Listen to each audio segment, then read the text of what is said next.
the everyday Hogwarts player. This video is purely for entertainment and does not infringe on copyrights or laws. The rights to the novel and image belong to the original author. We do not claim ownership. Don't like waiting and want to listen to this fanfic in full now? Subscribe to our Patreon, where you'll find the best fanfics. Chapter 326 Masked Rider Kronos.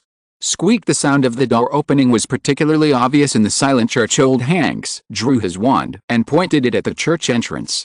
I heard that you sold Lucius a wand. It was a thin figure in a black robe, but his voice was strangely sharp and as cold as the wind. Somehow, the sound made the sparse hair on the back of Hank's neck stand up. Who are you? I've placed an anti-portkey charm around you. The man drawn to the one that old Hanks had pointed at him. It was like looking at a stick. Anti-portkey charm? I've never heard of it. Old Hanks put down the portkey. Are you trying to stall for time? No one else can enter here now, not even wizards. All you have to do now is answer my question. His voice suddenly rose and became sharp and piercing. What should I call you? Old Hanks took a deep breath and pretended to be calm. Humph, my name. Do you dare to pronounce my name? The man in black robe sneered. Voldemort, exclaimed Old Hanks. In the wizarding world, this is the only name that no one dares to pronounce. You are, why? Stammered Old Hanks. The man in black robe lifted his hood, revealing a head that was paler than a skull, full of blue veins, two big red eyes, a nose as flat as a snake's, and a face with two thin slits for nostrils. Oh, how clever. Voldemort smiled and tapped his slender pale fingers on the wooden table, as if reminding someone. Greyback, Old Hanks exclaimed, but the next second he wanted to strangle himself. Because the more he knew, the closer he was to death. Fenrir Greyback is perhaps the most vicious werewolf alive today. He made it his mission to bite and infect as many people as possible, hoping to create a large number of werewolves to defeat the wizards. Greyback preyed on children, biting them when they were young, then taking them away from their parents and training them to hate wizards.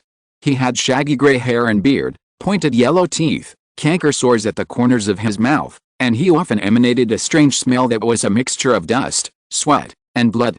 And the person in front of him, who was most likely Voldemort, had this smell about him.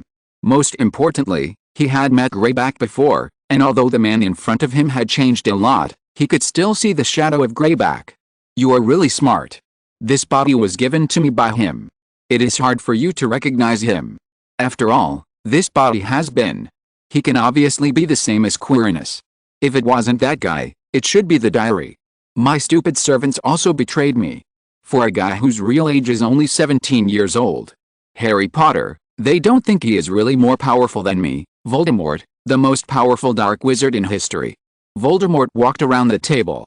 Perhaps because he hadn't talked to anyone for a long time, or perhaps because he thought Old Hanks would die at his hand soon, he talked a lot. Some secrets that even the Death Eaters closest to him didn't know kept coming out of his mouth. Old Hanks had thought about resisting, but a strange force suddenly restrained him. The secrets from Voldemort's mouth were like a kind of magic. As his words became more and more secret, the power became deeper and stronger. This is a ritual. Bind others at the cost of revealing your own secrets.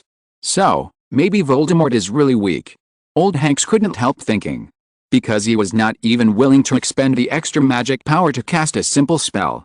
Instead, a more labor-saving ritual was adopted. However, even the weakest Voldemort is much stronger than the Old Hanks now. Old Hanks has now lost control of his body, haven't you? I gave you a chance to answer my question, the Dark Lord. Now, I will go and see for myself. An invisible force slowly and steadily turned Old Hanks' head towards Voldemort. The red eyes appeared brighter in the darkness, and the pupils were two slits, like the eyes of a snake. Pause. Leaves and mosquitoes flapping their wings outside the church suddenly stopped. It was as if time suddenly stopped. A distant, resounding bell began to ring, and the environment in the church changed. A huge clock appeared in the place where the statue originally was. The sound of the clock disappeared, and with the sound of the clock hands turning, a figure appeared in front of the clock. Hearing this, Voldemort looked at the figure passing by. Remember this. A clock-like object appeared in the man's hand, along with a belt made of an unknown metal. As the clock was inserted into the right side of the belt, the hands of the clock behind the man pointed to 12 o'clock, and the bell began to ring. Gashet. Transform. Buckle up. Wrapped in bronze and black covered the man, Kronos, the god of time. Arrogance. Voldemort raised his wand and a green light of death shot towards the man. Pause. Time stopped again. The green light of death, which the magic world believed could not be countered by any spell, stopped in front of the man. Kick, kick. The sound of footsteps echoed in the silent church. The man walked up to Voldemort. SHHH. Avatar. You have no value to this world. Voldemort is out of print here. Time summarized its flow. There was an explosion, but no other movement. The church was also restored to its original state. It seemed as if everything that just happened was just a dream. Old Hanks looked towards Voldemort with trembling eyes, and a pile of grey dust proved that everything that had just happened was not a dream disappeared with the wind. Chapter 327 Next consumable. Hissay rare. All black adder snake slowly crawled through the garbage dump, its mouth wide open and its forked tongue constantly retracting and retracting as it seemed to have smelled its favorite food, mice. The next second, it raised its head high, and then, whoosh, a fat rat appeared in its mouth strangely. However, the mouse did not resist. You should know that is the only venomous snake among the 3 major native snakes in the UK. Although its venom is deadly, it will not inject a large amount of venom at one time, nor will it strike it repeatedly like other venomous snakes. Normally, this mouse should have shaken more violently under the stimulation of the mild venom. However, this adder snake did not have human intelligence. Driven by his appetite, he soon swallowed the motionless mouse impatiently. As a black light flashed from its abdomen, the magic power that was most compatible with snakes began to revive. Then there was a tiny white gas that was indistinguishable from the surrounding fog. Hiss, hiss, hiss, hiss. I thought I was really dead. The snake's eyes, which were just filled with appetite and ambition, suddenly regained the light of wisdom. Voldemort felt very unlucky. He was clearly just looking for a smelly old man who lived alone to ask for some possible information about the Elder Wand. It all started when he took over Greyback's body. Greyback was a homeless man, and Voldemort found a report, complete with photographs, in Greyback's current temporary residence, the home of a dark wizard that Greyback had killed. Voldemort had no idea which newspaper the report came from, because that page was simply turned off. But the picture, it was Lucius Malfoy, grinning, holding aloft an impressive-looking wand. It is speculated above that the wand is the rumored Elder Wand. Voldemort was overjoyed, with Harry Potter too powerful, Dumbledore not yet dead, and a piece of his soul betraying him. How great it would be if there was a wand that was praised as making one invincible once mastered. So, having regained a temporary body, he used his advanced magic and clever mind to quickly find the old wizard who sold the wand. But the nightmare happened, and he became the weakest he had ever been. This prevented him from even choosing a temporary shrunken host like a mouse or snake. Snakes are the most compatible with his magic. When he uses snakes as hosts, he lives the longest and his magic recovers the fastest, but at that time he had no choice, so he could only choose to be eaten by a snake to transfer the host. But these are not the most terrible things. The most terrifying thing is that he is almost losing something, that is confidence. Although reason told him that he was immortal and had plenty of time, but so was my younger self at Hogwarts. He also has Dumbledore's help. Moreover, the wizard dressed as a muggle and calling himself Kamen Rider was the main reason that shook him confidence. That man, like his name Cronus, can stop time. At first, Voldemort actually just thought it was a complex magic like petrification and the disappearance of surrounding sounds. However, it wasn't until he used the killing curse that he realized that it might be true. The killing curse that no spell could counter was actually stopped. His most powerful spell. There is no curse that any wizard dares to face. Stopping time sounds simple enough for a wizard. After all, they both invented time turners that allow them to travel to the past. Voldemort clearly understood that time had never been controlled by wizards. The time turner was made possible by a strange kind of sand from ancient Egypt, a sand that no wizard could touch directly. And although it has the power of time, it is itself very fragile. A raging flame can easily melt and destroy it. The reason why he knows so much about it is because he studied it when he was young. Of time was moreover, it seemed that Muggle methods were used on that prop. Does this mean he is out of date now? He realized that he was just an old man abandoned by time. The immortality that he relies on may be broken by the magic that develops rapidly in the future. However, this also means that the wand in Lucius Malfoy's hand must be the legendary wand after all. Such a powerful and unheard of wizard would appear. Fearing the future, Voldemort set his sights on one of his former subordinates, Antonin Dolohov. The strongest and cruelest wizard among all his subordinates. It is also a consumable that can temporarily restore him to his peak state. Dumbledore was in Azkaban, and under the oppression of the Dementors, he was unable to resist Voldemort's invasion but his servants.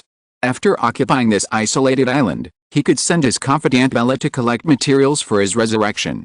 When he was truly resurrected, he would raise his arms and attack Malfoy Manor. Take the Elder Wand. Occupy the Ministry of Magic. After capturing the Ministry of Magic, they took everyone inside as hostages heavily as if he had been running, and he had awakened from a very vivid dream, with his hands pressed to his face. Beneath his finger, the lightning-shaped scar burned as if someone had just pressed a white-hot wire into his skin. He sat up, covering his scar with one hand, while his other hand fumbled in the dark for his glasses on the bedside table. Bedroom gradually became clear.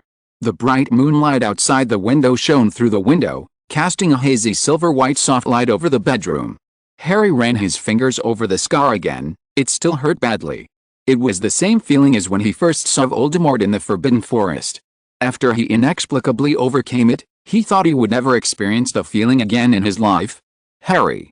Harry turned over and got out of bed. He looked at Ron, who was twisting his legs around the quilt in his sleep, constantly calling his name.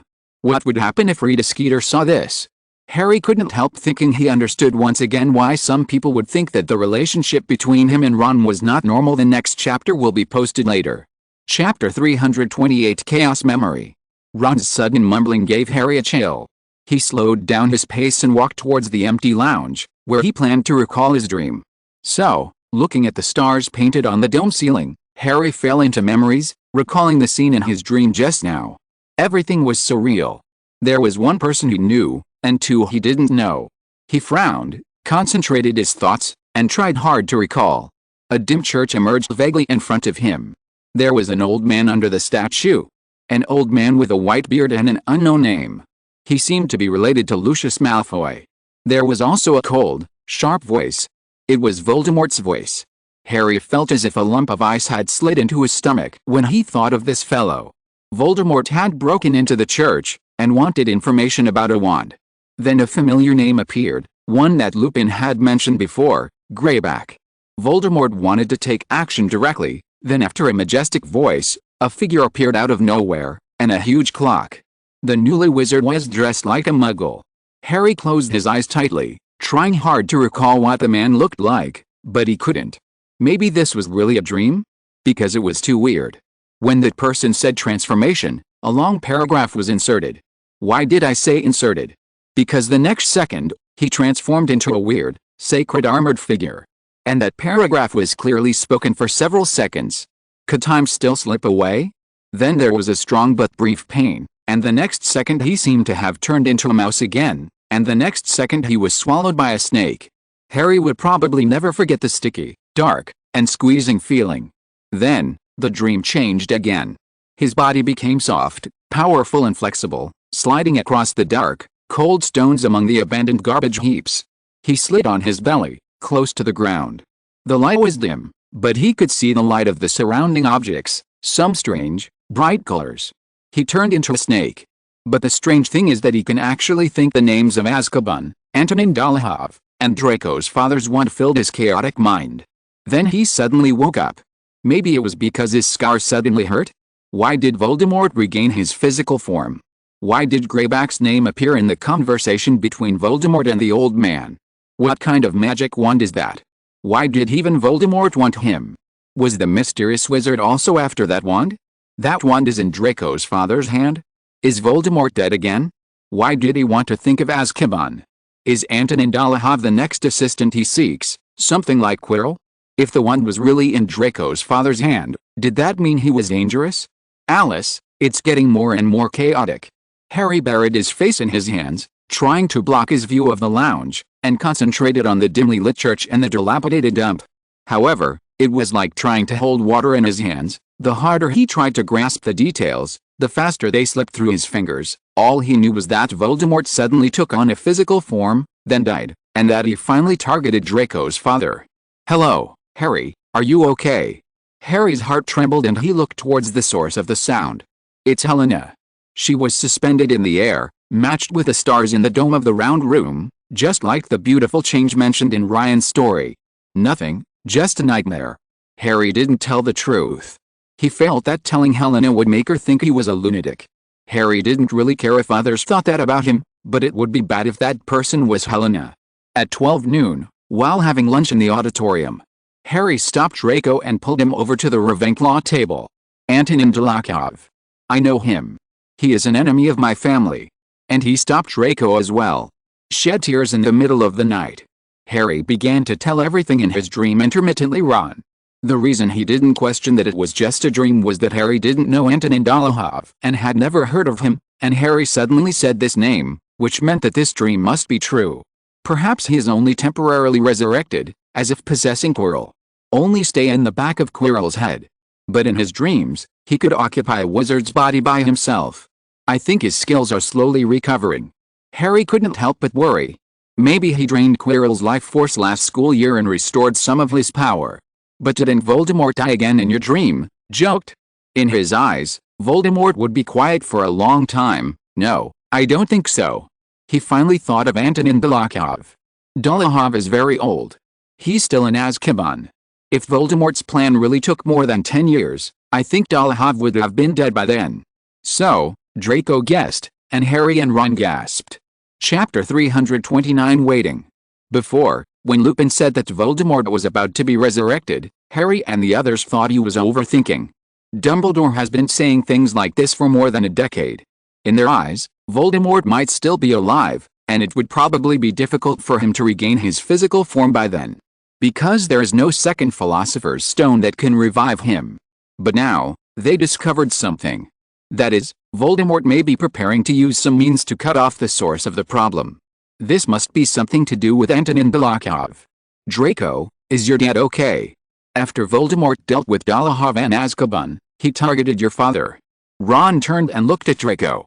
Maybe it has something to do with your father's wand. What is his wand? Harry speculated. I'm not sure.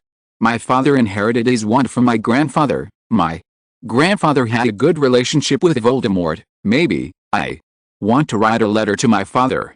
Draco said suddenly. I want to write to my dad, too.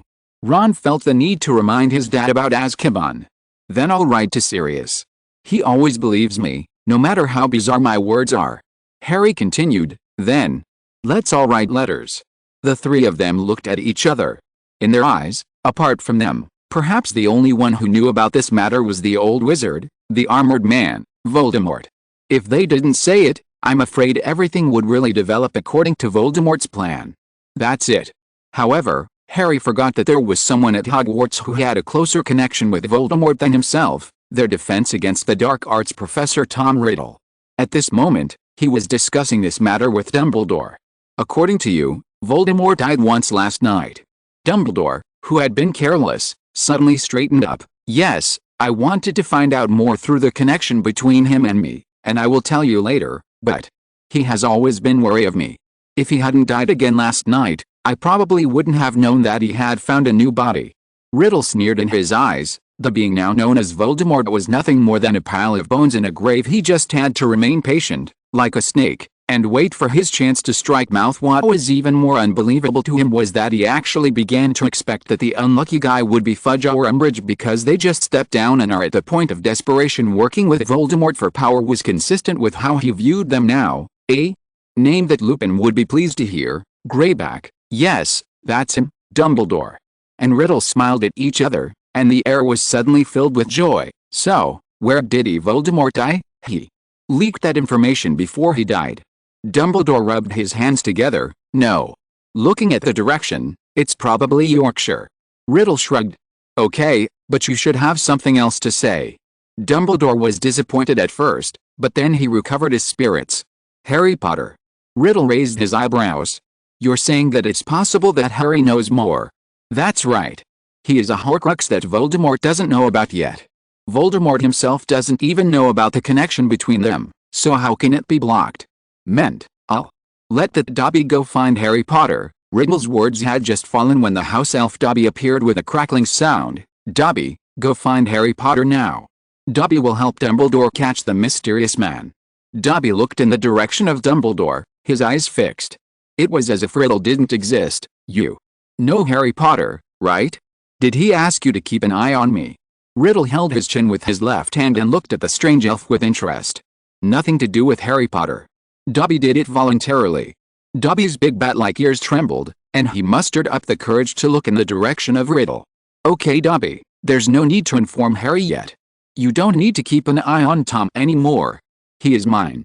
Dumbledore wiped his eyes with emotion.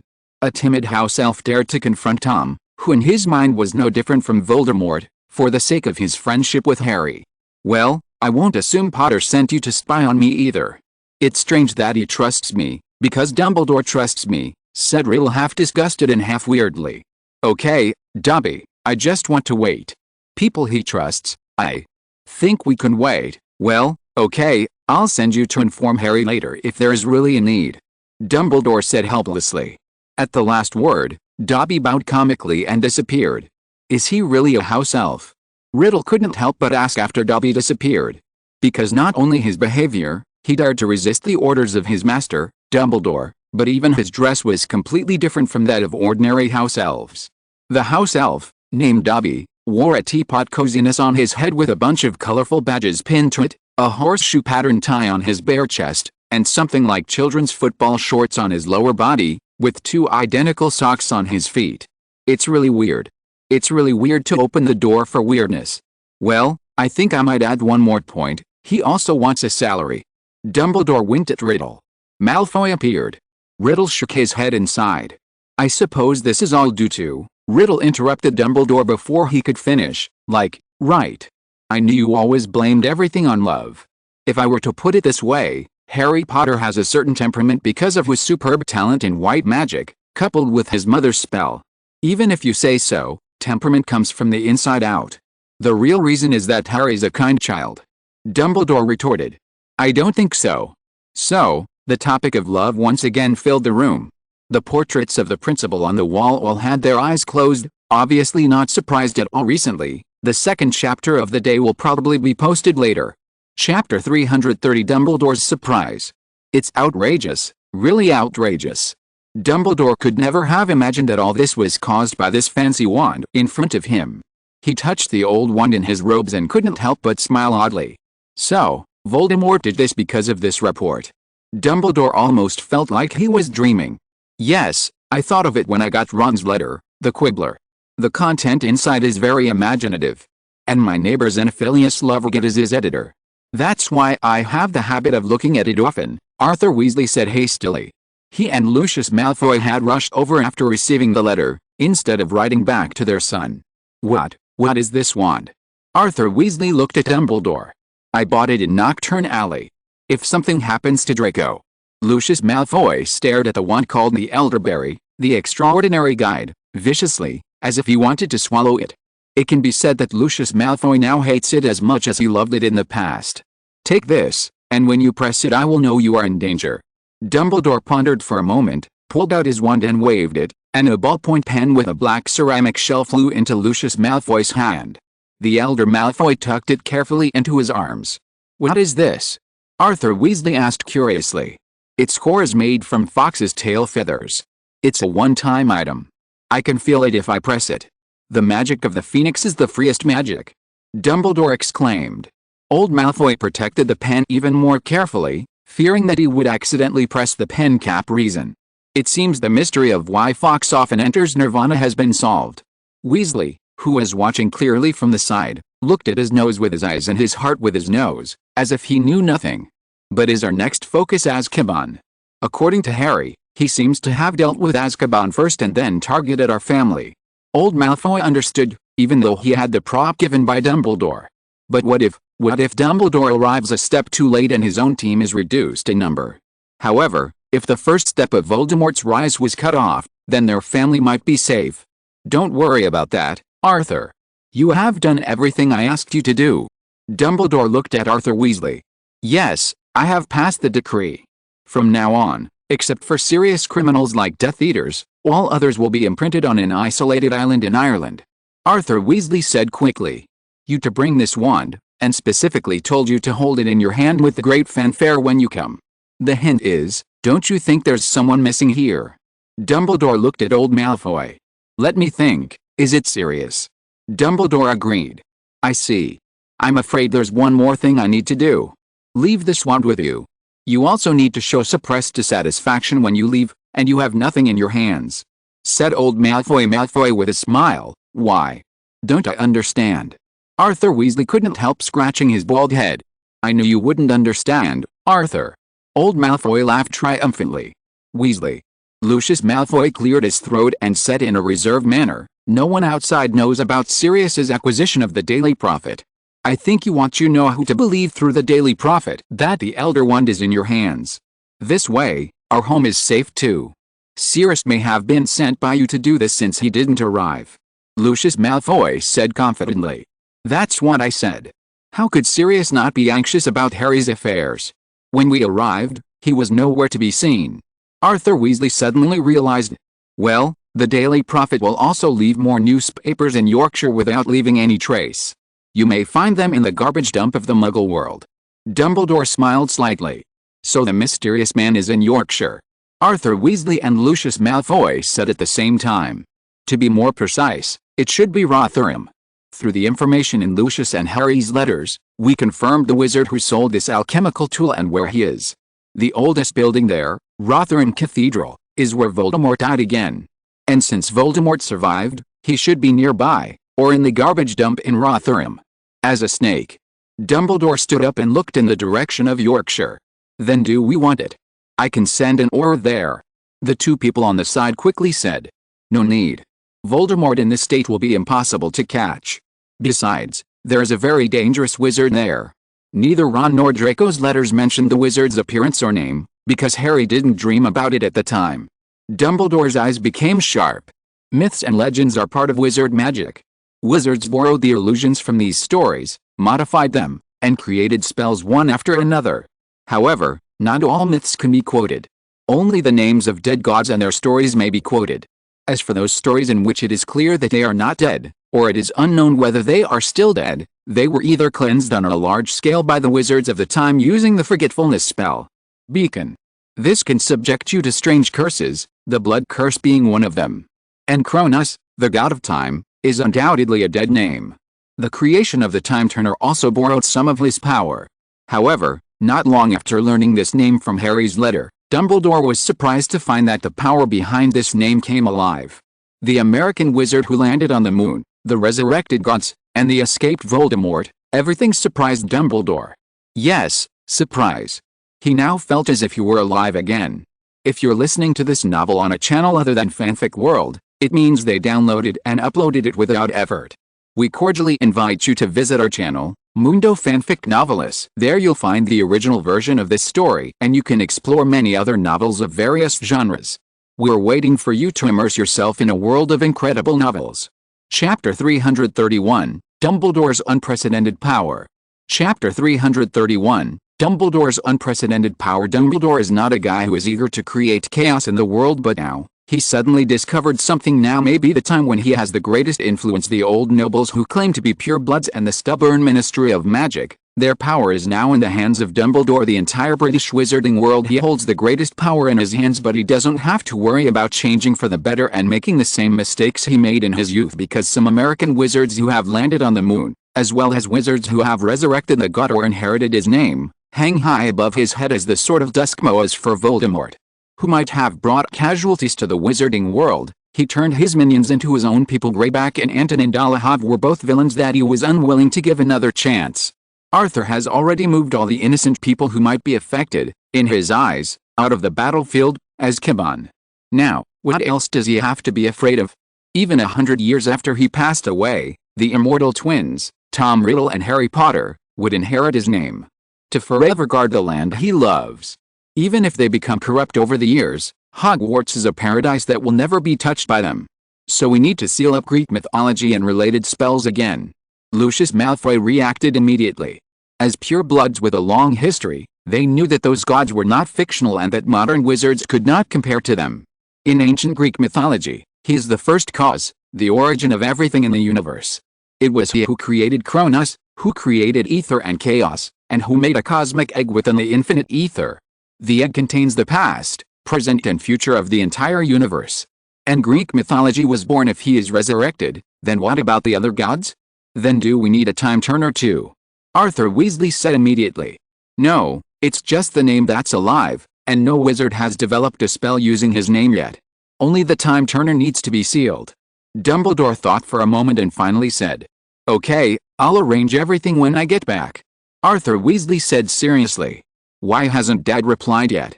Ron said depressedly on the lawn by Black Lake after a day of classes. Mr. Weasley is probably dealing with the Ministry of Magic. He has only just taken up the position of head of the Department of Magical Law Enforcement. I'm afraid he's too busy to read your letter. I'm the most annoyed. Sirius actually ignored me. Does he think that everything I wrote is nonsense? Harry picked up a stone and threw it into the Black Lake, as if to vent his inner depression. Sirius might be busy taking care of his brother. Maybe Regulus has learned to speak recently. I'm the one who should be most depressed. My dad obviously has nothing to do. But you didn't reply to my letter. Draco covered his face with his hands and said sullenly. Isn't he busy with your engagement with Pansy? Ron and Harry said quickly. At this moment, they finally put on a little smile on their faces. Eating melons is indeed an activity that every human being enjoys. I don't know. Did Sirius tell you? Draco didn't have time to be depressed. He stood up suddenly, his pale face red as a monkey's butt. Isn't this the reason why you were busy and ignored us before? The smiles that had just bloomed on Ron and Harry's faces withered just like that. Not really. Draco said, half pleased, half regretful. He thought it was real, and for a moment, he even considered marrying Pansy early. When he came to his senses, he found two pairs of big eyes staring at him, as if he would not be able to leave here alive unless he explained clearly why he ignored Harry and the others before. Well, I say, you may all know that Terrence Higgins from our academy was in 7th grade last year, so, we, the Slytherin Quidditch team, need a new seeker, and I've been busy with that lately. I'm the new seeker of our house team. Draco couldn't help but smile. Well, let me say something unpleasant first. When the Quidditch game starts, unless your opponent is Hufflepuff, don't expect me to cheer for you. Ron frowned and said after thinking for a moment. Of course. You were so serious, I thought you were going to say something. Draco breathed a sigh of relief. Wait, what's that?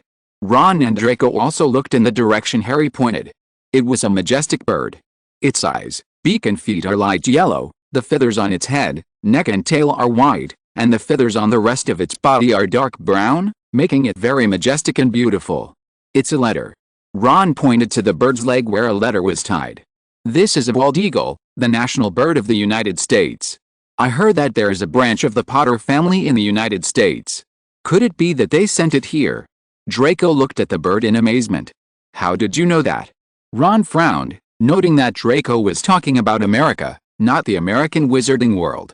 You do not know. Since I learned about the moon landing, I have focused on learning about countries that can land on the moon, and the United States is one of them. You are Mr. Arthur's son. Draco and Ron, who heard him say this, couldn't help but worry. I think that might be a good thing. Once Mr. Weasley has the power, he can directly amend the relevant laws.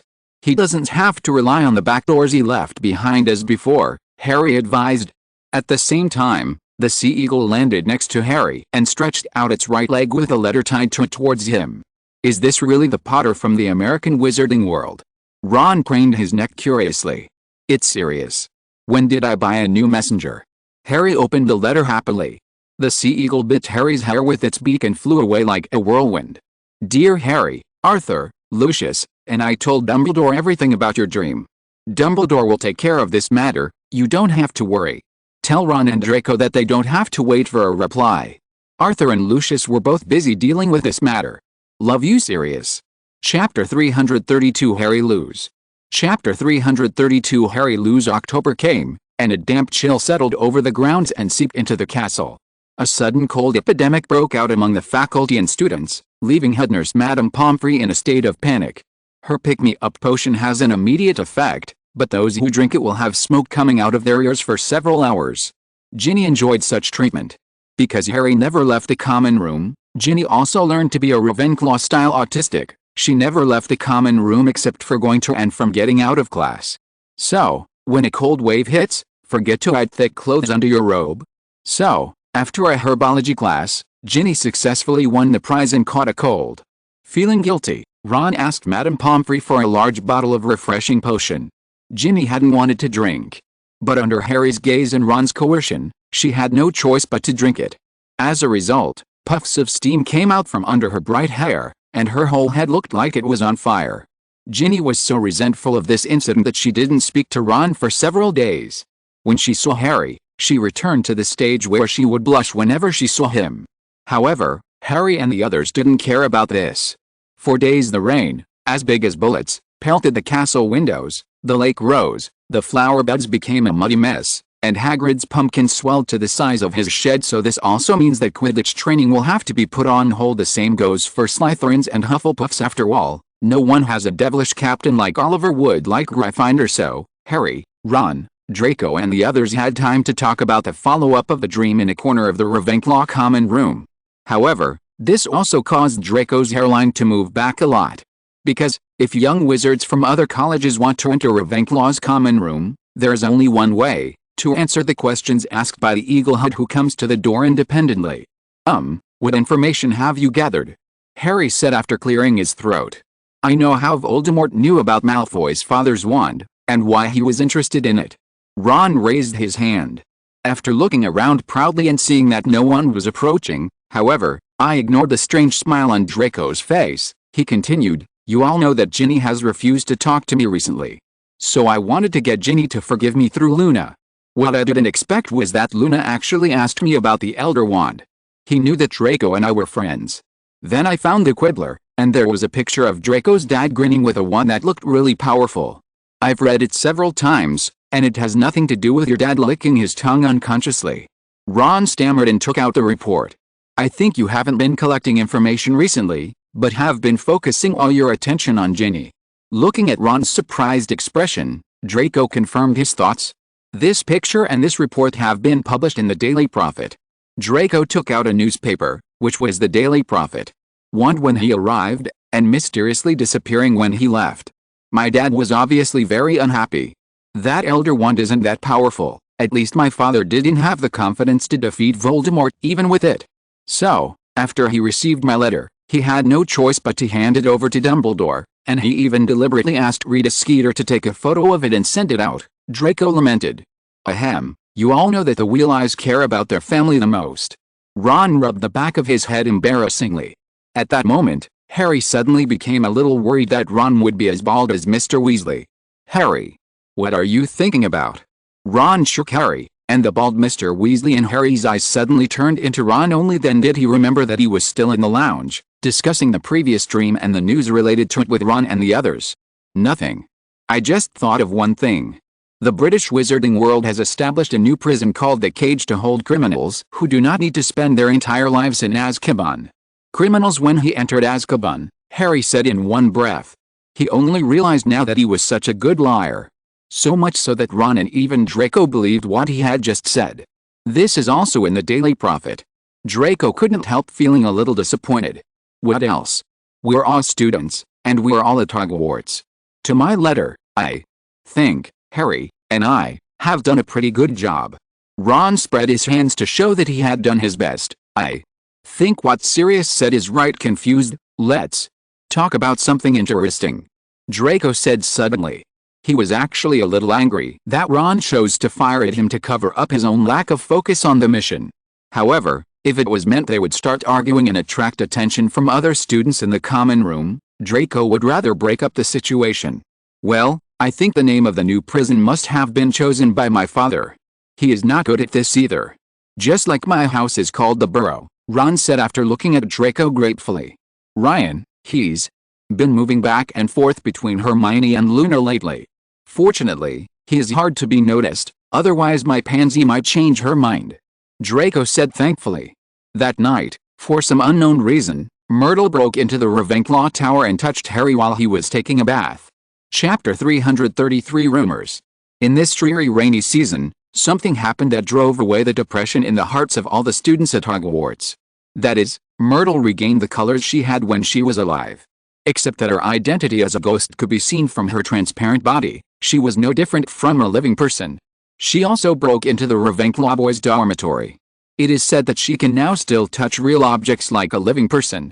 Harry Potter, the savior of the British wizarding world, is a strong supporter of this rumor. He himself said that he was groped hard by Myrtle. But no one believed that Harry Potter was just touched. You know, Myrtle has been celibate for a long time, so would she be content with just a touch? As for why only Myrtle is like this, everyone thought that it might be because she was the youngest of all the ghosts and ate the most at the time, so she was the first to regain the characteristics of the living. Perhaps this was why she was able to enter the Ravenclaw Tower. So, in the following days, Harry was always looked at with sympathy by others. Ginny didn't know how many pillowcases she had soaked with her tears. The other little wizards in the school were also worried about losing their most precious things. However, some people saw some kind of omen in this incident. Therefore, in the Ravenclaw common room, little wizards who thought they were very charming would often approach Ms. Grey. Hogwarts. The boundary between the living and the ghosts seemed to be lost. As the incident escalated, Professor McGonagall and other professors inspected and improved the lounges in each college. This inspection revealed that Myrtle's entry into the Ravenclaw common room was an exception and only once. The reason why she was able to enter was, firstly, that she possessed the characteristics of a living person, and secondly, that when she died, she was still a Ravenclaw student who had not graduated. After she touched Harry and ran away, she was once again considered untouchable by the magic in Ravenclaw Tower. As soon as this news was announced, the smell in Hogwarts became much better, because almost no one dared to take a bath before.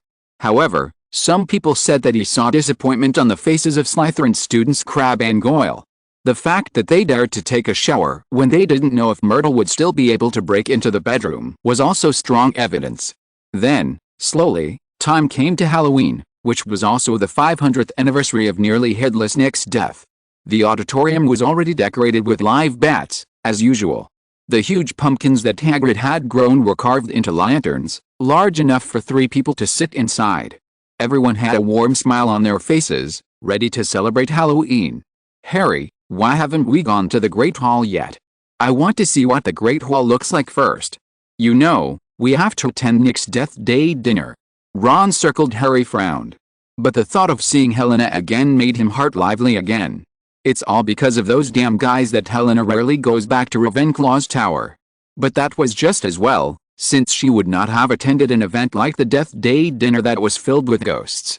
But because of the harassment from other people, she felt that the Death Anniversary dinner was quiet. Finally, he accepted the invitation to the Death Day dinner. Nick thinks you have more influence. By the way, Harry, do you know why Hermione's temper has been so bad recently? Is it because of that Luna? Ron started gossiping. He had always occasionally paid attention to this witch of the same age whom she had initially had a crush on. No, Hermione made a bet with someone, probably with Ryan.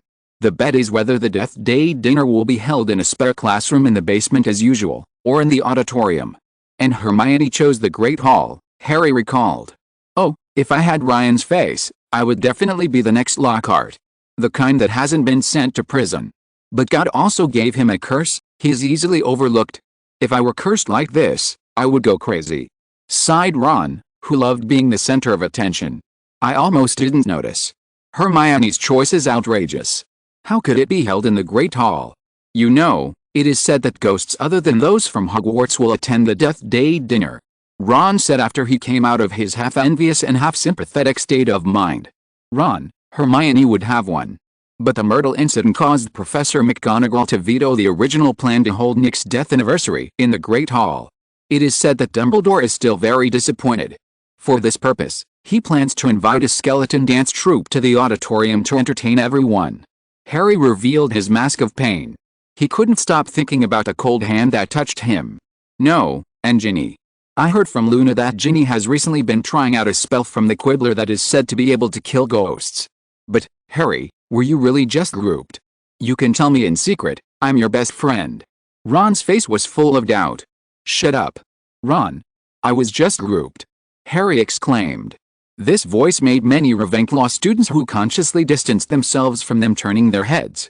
They also became more and more convinced that Harry Potter was definitely not just touched once. Harry obviously understood this as well, and he stood up shakily. They began to walk in different directions towards the Death Day dinner, like the Walking Dead half confirmed their guess. The hall was decorated with colorful lights, flickering candles, and golden plates on the tables, which was very tempting, but Harry and the others still walked towards the dungeon classroom. Harry didn't feel like sleeping, but Ron didn't dare to. Draco, who had just approached, looked confused. After a few minutes, he finally couldn't help but ask Ron, "What's wrong with him?" "Nothing, it's still about Myrtle." Ron pulled the corners of his mouth unnaturally, revealing a stiff smile. "Harry's really too kind. I think I should write a letter to Mr. Weasley and ask the Ministry of Magic to restrict the area where Myrtle can move, the bathroom on the 3rd floor." Draco showed a sinister expression. Chapter 334 Death Day Dinner. In the dark basement, Draco's words did not attract Harry's attention at all. Because it's too cold. In the hallway leading to Nearly Headless Nick's party, the temperature continued to drop with almost every step Harry and the others took. And that's not all. Almost Headless Nick seemed to have forgotten that there were still living people attending the party. The darkness. Furthermore, their light shining on the faces of Harry and the other three seemed particularly eerie. Even Ron, who is a brave man, couldn't help but tremble when he looked at Harry and the others' faces. "Great, I almost forgot I'm a wizard." Ron looked at Harry gratefully. "Don't learn any spells other than those taught in class, except for some evil curses. For a spell like this to dispel the cold, you probably only rely on blazing flames." Draco couldn't help but complain to Ron. "Then can you?" Ron was dissatisfied. "I really can. My parents once considered letting me go to Durmstrang. It's very cold there, and I learned a relevant spell, the cold repelling spell. Let me teach you." Raise the hand holding the wand halfway above your head. Keep your elbow still. Turn your wrist twice. Then say remove cold and increase warmth and touch yourself with the tip of the wand. Draco raised his pointed chin with confidence. "I don't want to learn your bullshit cold repelling charm. Harry's is much cooler. There's a sun floating above my head, how cool." Ron pointed at Harry, who looked like Apollo under the magic sun. "It's cool, then what? Can you learn it?" "My cold repelling charm is much simpler. Spell. As you all know, the spell I created was inspired by the story of the wolf Skll devouring the sun. I'm just letting the sun come out of the wolf's belly," Harry explained. He found it outrageous that Ron and Draco hadn't thought of this. "This is all your fault, Harry. You gave this spell the unremarkable name of darkness. If you had called it the sun-swallowing curse, I would have thought of it." Ron chose to put the blame on others. "We've been standing here for a while, we need to move forward." Draco chose to divert attention. However, Draco regretted it very much. He was walking in front when a sound that made his teeth ache filled his ears. It was like 1,000 fingernails scratching on a huge blackboard. "Is this music?" Ron covered his ears, followed by Harry. It seems that after spending a long time without contact with the material world, the ghosts choose to use these sounds that are unbearable for the living to find the feelings of the living. Harry's face was distorted, but he still couldn't help but say, "My dear friends," he said with infinite sadness, "welcome, welcome. I am so glad that you can come. But why did you come so late? I have told many ghosts that Harry Potter will attend my Death Day dinner." After pretending, the Nearly Headless Nick regained his liveliness. "Potter. A magical wizard that Peeves dared not approach. The Potter family is really all cut from the same cloth." Such a familiar face. However, when Harry was stared at and discussed by the ghosts, he understood the next second why he was attracting so much attention. In the center of the underground classroom, there was a huge cake floating. It was in the shape of a huge tombstone and was rotating slowly. Although it was transparent, one could still see the following words spelled out in tar-like icing: "Sir Nicholas de Mincy Porpington died on October 1492. 10. The other side is the main reason why Harry is so popular now, and there are also words on it: "Welcome to Harry Potter, Peeves' nemesis, and his living friends." The basement classroom was filled with hundreds of milky white, translucent figures, who must have been looking at it hungrily before. "Well, now it's my turn to speak. The number of people is satisfactory. The Crying Widow came all the way from Kent. But I know very well that your participation in my death anniversary is also related to ghost food.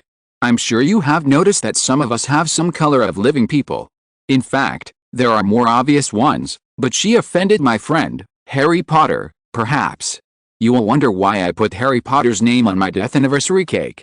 It's not just because his existence drove away a guy who had an invitation to this dinner but whom we don't welcome, but also because it was because of him that the Ravenclaw's diadem came into the world, and Dumbledore reproduced this wonderful magic through the great Ravenclaw's ghostly diadem, and we were able to have dinner tonight, said nearly headless Nick after floating up.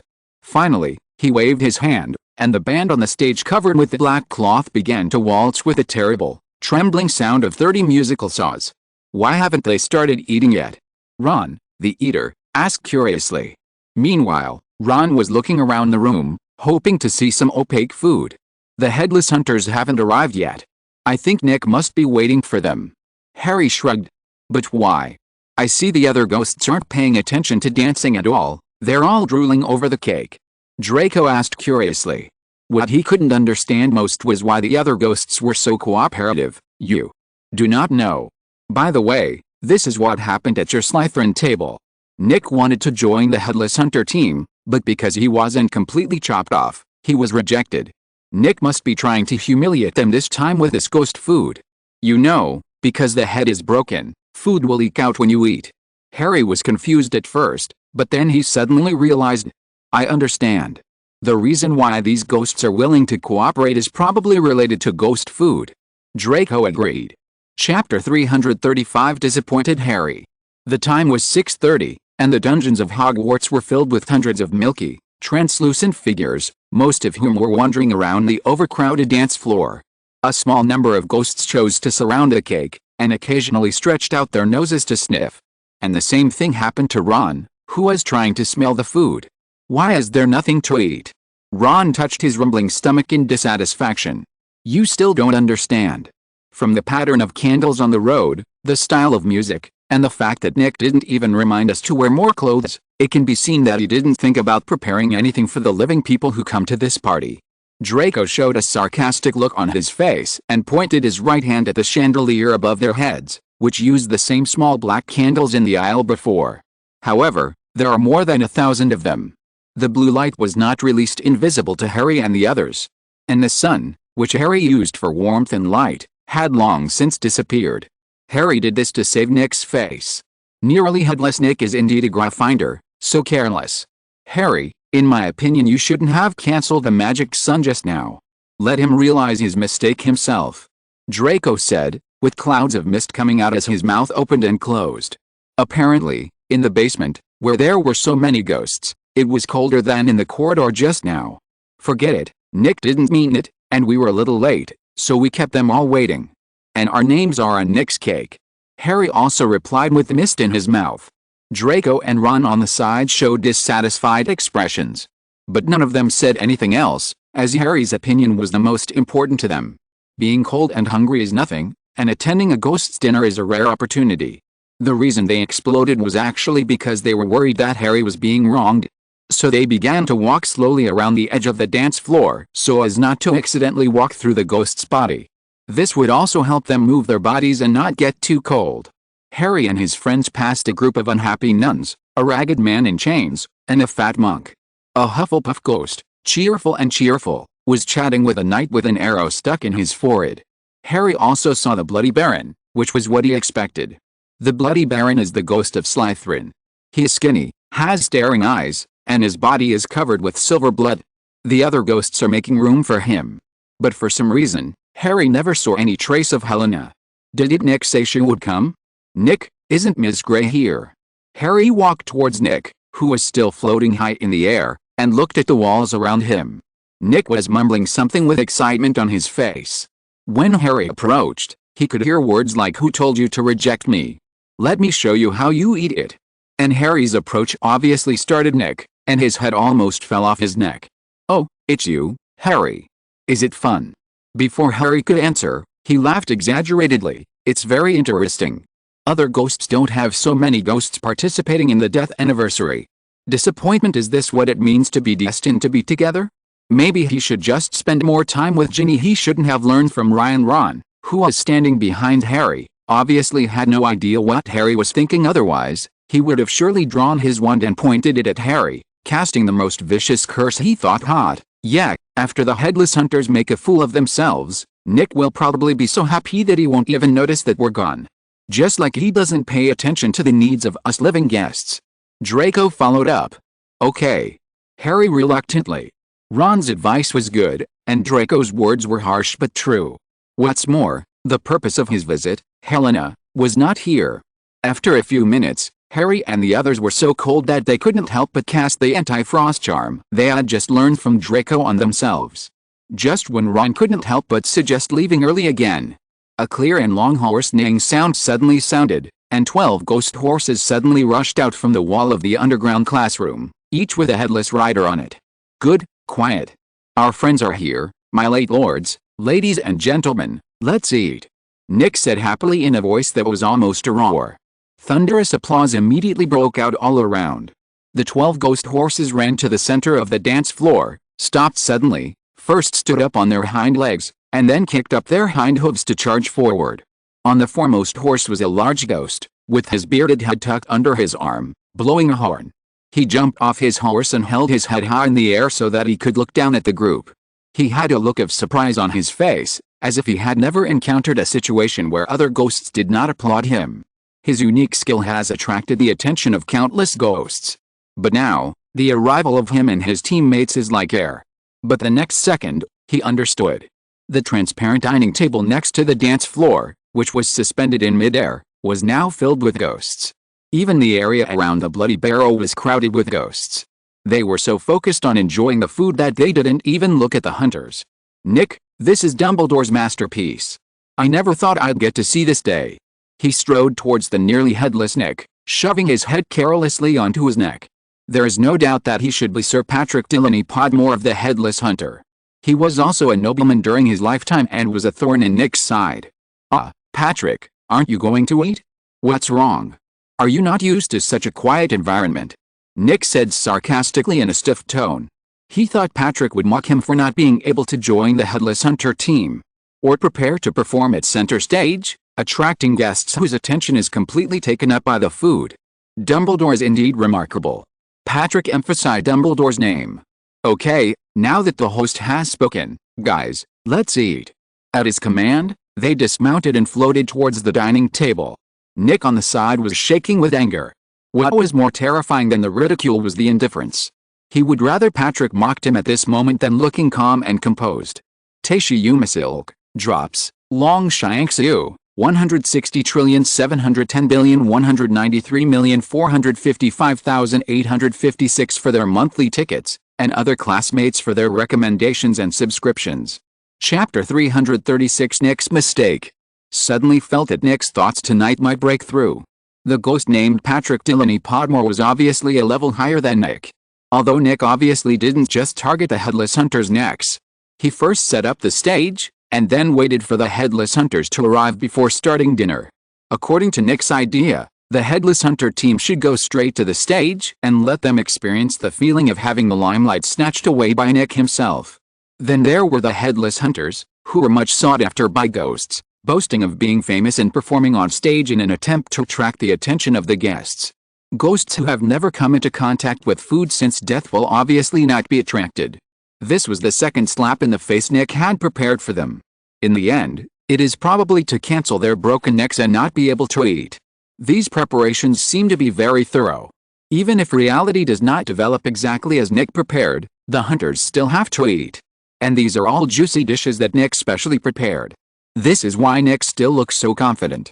But Harry doubted it. The ghost named Patrick Delaney Podmore had clearly noticed. Because he also had a confident smile on his face. But the next second, Harry began to doubt whether he was overthinking it. All members of the Headless Hunter team have more or less juice leaking from their necks. They seemed unaware and continued to eat with relish at the hunters. Everyone, please pay attention. I'm going to speak now. Nearly headless Nick shouted, striding towards the podium and coming into the cold blue spotlight. Have you had your meal and drink? Nick asked with a smile. He looked at the almost empty plates on the transparent dining table. Okay, then let's invite the most famous headless hunters in our ghost world. You can also start eating cake.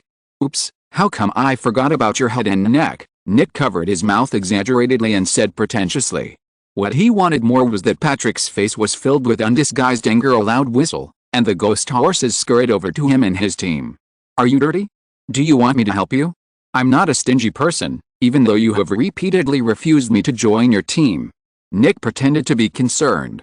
Oh, that's why you forgot the thing you should never forget. Patrick rode on the ghost horse and ran to the center of the stage. For some reason, he looked awe-inspiring at this moment, and the dirt on his body did not affect him at all. What's the matter? There's still some skin between my head and my neck. Nick laughed dryly. The ghosts in the audience all looked at them. Let's not talk about this for now. I have something to ask you. Dumbledore helped prepare these foods, right?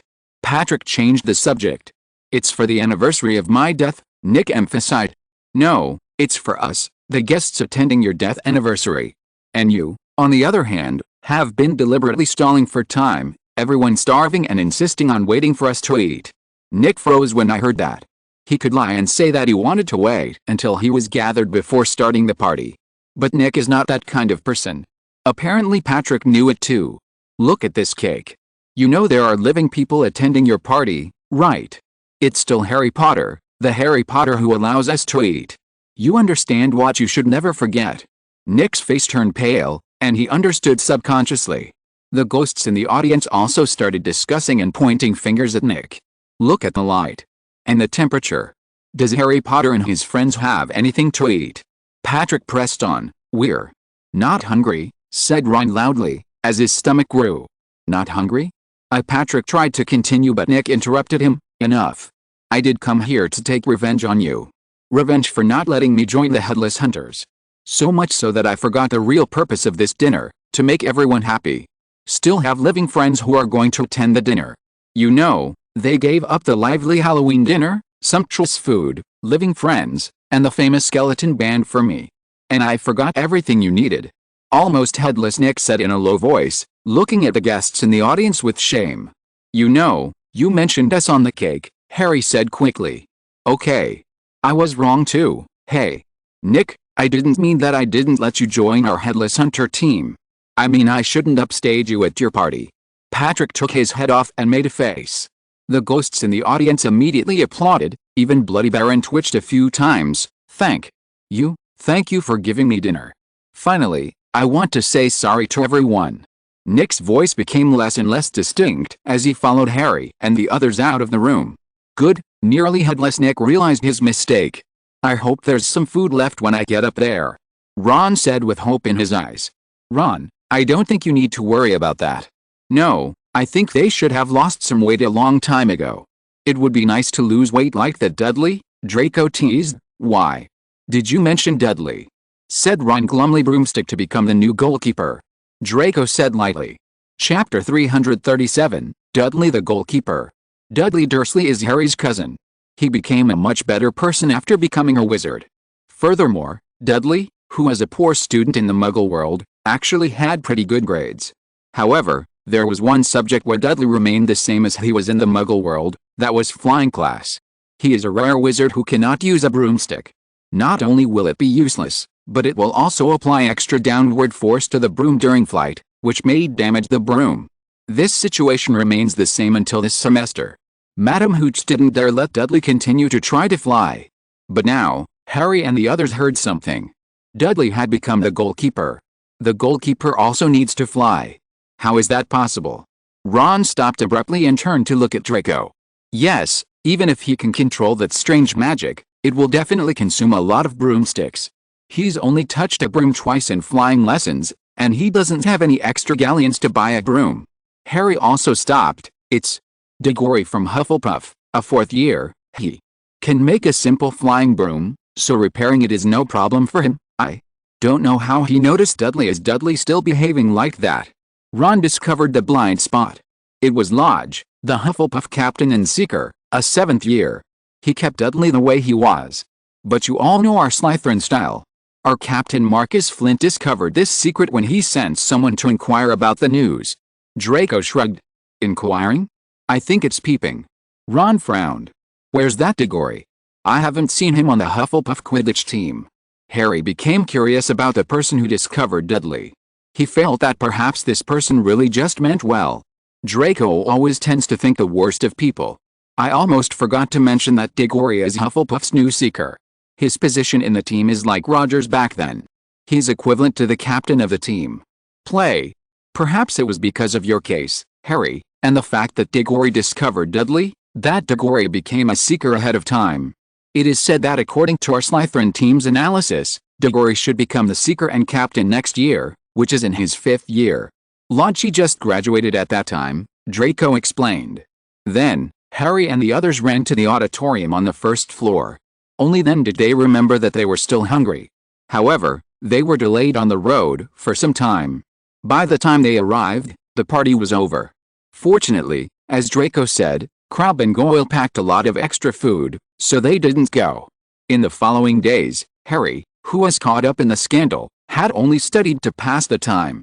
Among these courses, only the flying class and Riddle's defense against the dark arts class are interesting. There is no need to explain why flying lessons are interesting. In the next hungry defense against the dark arts class, Riddle talked about what the new Muggle world meant to second-year wizards: high-voltage electricity. He also talked about how to deal with it before, during, and after being electrocuted. Prevent electric shock before you get it. Little wizards, just remember to stay away from telephone poles and don't use magic around them. The Muggle world, if someone is electrocuted, the usual method is for others present to cut off the power supply, but obviously, when being hit by high-voltage electricity, there is obviously no time to do this. Therefore, other people present must use insulating objects to keep the conductive material, usually wires, between electricity and people away from the human body. The little wizards can handle it themselves, without the need for additional people. The conductive material. Because wizards are inherently stronger than Muggles. When faced with damage such as electricity, fire, poison, etc. that gives them time to think, they usually subconsciously control them to stay away from themselves, or become immune to them directly. The fire avoidance spell was discovered and created because of this instincts and higher physical fitness. In short, in Riddle's class, Harry discovered the dangers of the world he used to live in from a wizard's perspective. For the young wizard who knows nothing about the Muggle world is far more dangerous than some evil spells or even curses. Harry finally understood why these Muggle knowledge that seemed irrelevant to the course were taught in the defense against the dark arts class. Harry also discovered the most important point, that is, as long as the little wizard can stay awake and not fall into coma, magic power will automatically produce various unexpected phenomena under the influence of the subconscious mind to ensure the life safety of its host. The dangers encountered in the Muggle world have nothing to do with magic. As long as the little wizard is aware of where the danger comes from or does not faint, he can save his life by relying on the self-reaction of magic alone, as long as he does not encounter dangers such as high-voltage electricity that requires great force to make miracles happen, or bullets that he cannot react to in time. His head-on is not as dangerous as a bullet. Dump trucks were a danger they could easily spot, but bullets were clearly not. And of course, falling from a high altitude is much safer for the little wizard than high-voltage electricity. Harry finally understood why the concept of safety for wizards was completely different from that for Muggles. Any danger that gives them enough time to react and avoid falling unconscious for an instant is not considered a danger. However, other classes were less interesting to Harry. In Potions class, Harry felt almost no sense of accomplishment. No matter how well he did, Professor Snape was always generous with his praise. Harry even suspected that even if he had blown up the cauldron, Professor Snape would have reason to give him extra points. Other courses that required the use of a wand were too easy for Harry. He has learned far more on his own than what is taught in class. As for the herbology class, although the herbs taught are very interesting, they are not found in the Muggle world. Petunia to pull weeds and water flowers when he was a child. Astronomy lessons were too outdated for Harry. They were not as interesting and advanced as the related books he bought on the Muggle Street when he was at Sirius's house subscriptions.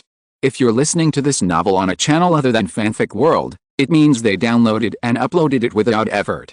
We cordially invite you to visit our channel, Mundo Fanfic Novelis. There you'll find the original version of this story and you can explore many other novels of various genres. We're waiting for you to immerse yourself in a world of incredible novels. Chapter 338. Busy Ryan. While Harry Potter was busy attending the Death Day dinner, Ryan was not idle either. Or rather, he has been very busy lately. So much so that in terms of tempering Harry, only Myrtle was involved. Well, I must make up for it later. Over the past period of time, Ryan has been busy dealing with the harvest from the Room of Requirement all day, repairing them or turning them into raw materials. He also had to deal with Voldemort, who suddenly became stupid and attacked his own employees. Although it was very cool that Ryan's own version of the night was a combination of the transformation effects of Kamen Rider Zeo and Cronus, he also recited a long famous line. But it was still very difficult to control the power and not kill Voldemort. Ryan finally understood what Aizen said in the Japanese anime Bleach: "It's very difficult to control the strength to step on an ant without killing it." This was indeed what he meant from the bottom of his heart. Although Ryan can split himself into two and can skip classes at will with the help of Smith's secret magic, he is still very tired. Because he still had to stay in Hogwarts with Penelope, Kate, Hermione and Luna at the same time. "I even have to go abroad to see Furin occasionally." Ryan even sometimes doubted whether his level 6 and level 5 body transformation were fake. He is full of energy and his body is always in peak condition, but Ryan sometimes feels inexplicably tired. Ryan understood that it was just that he had not yet gotten used to it and still retained the thinking of a mortal according to ordinary people's thinking. He should be tired since he is so busy, so Ryan felt tired so much so that Ryan can't put down Dr. Hamster Wheel recently rely on his magical power to clear your mind and body. Although Ryan can also regulate himself, it is just like an ordinary wizard who can clean his body when it is dirty, but taking a bath is more comfortable. This also made Jerry's eyes sparkle recently, and he began to consider whether he really wanted to eat mice like a cat. One night, Ryan even discovered that Jerry almost tied Bambin and dirty his mouth. It is also because of this that Ryan had to pet the fat cat Jerry while touching the hamster Dr. Flywheel. This made Jerry return to normal. But being busy is not what Ryan finds most annoying. Being busy is just an illusion created by Ryan's mortal thinking. What really bothered Ryan was the response of the Grim Reaper didn't even influence Dumbledore through the Elder Wand. Ryan could be sure of that as he saw that Dumbledore was almost broken. According to Ryan's thinking, he clearly discovered all of this, but he just couldn't escape from the afterlife. This made Ryan, who was planning to defeat him directly in the real world and quickly pass through this world, very upset. Fortunately, with Penelope and the others by his side, Ryan wasn't bored. And the latest new topic also made Ryan very happy, that is the godly name inheritance plan. Gods are originally wizards, or the earliest wizards when the first wizard was born, is an unknown secret. However, the older the wizard, the more powerful he is. The powerful ones among these first-generation wizards are often called god kings in myths, or regarded as the creator of the first cause, and each deity that symbolizes the first cause can be said to be the wizard closest to level 8. Their deaths are also untouchable secrets. Their names and stories are also the power that wizards of later generations cannot borrow.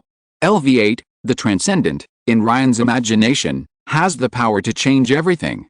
Ryan's Kingdom of God is actually very close to this.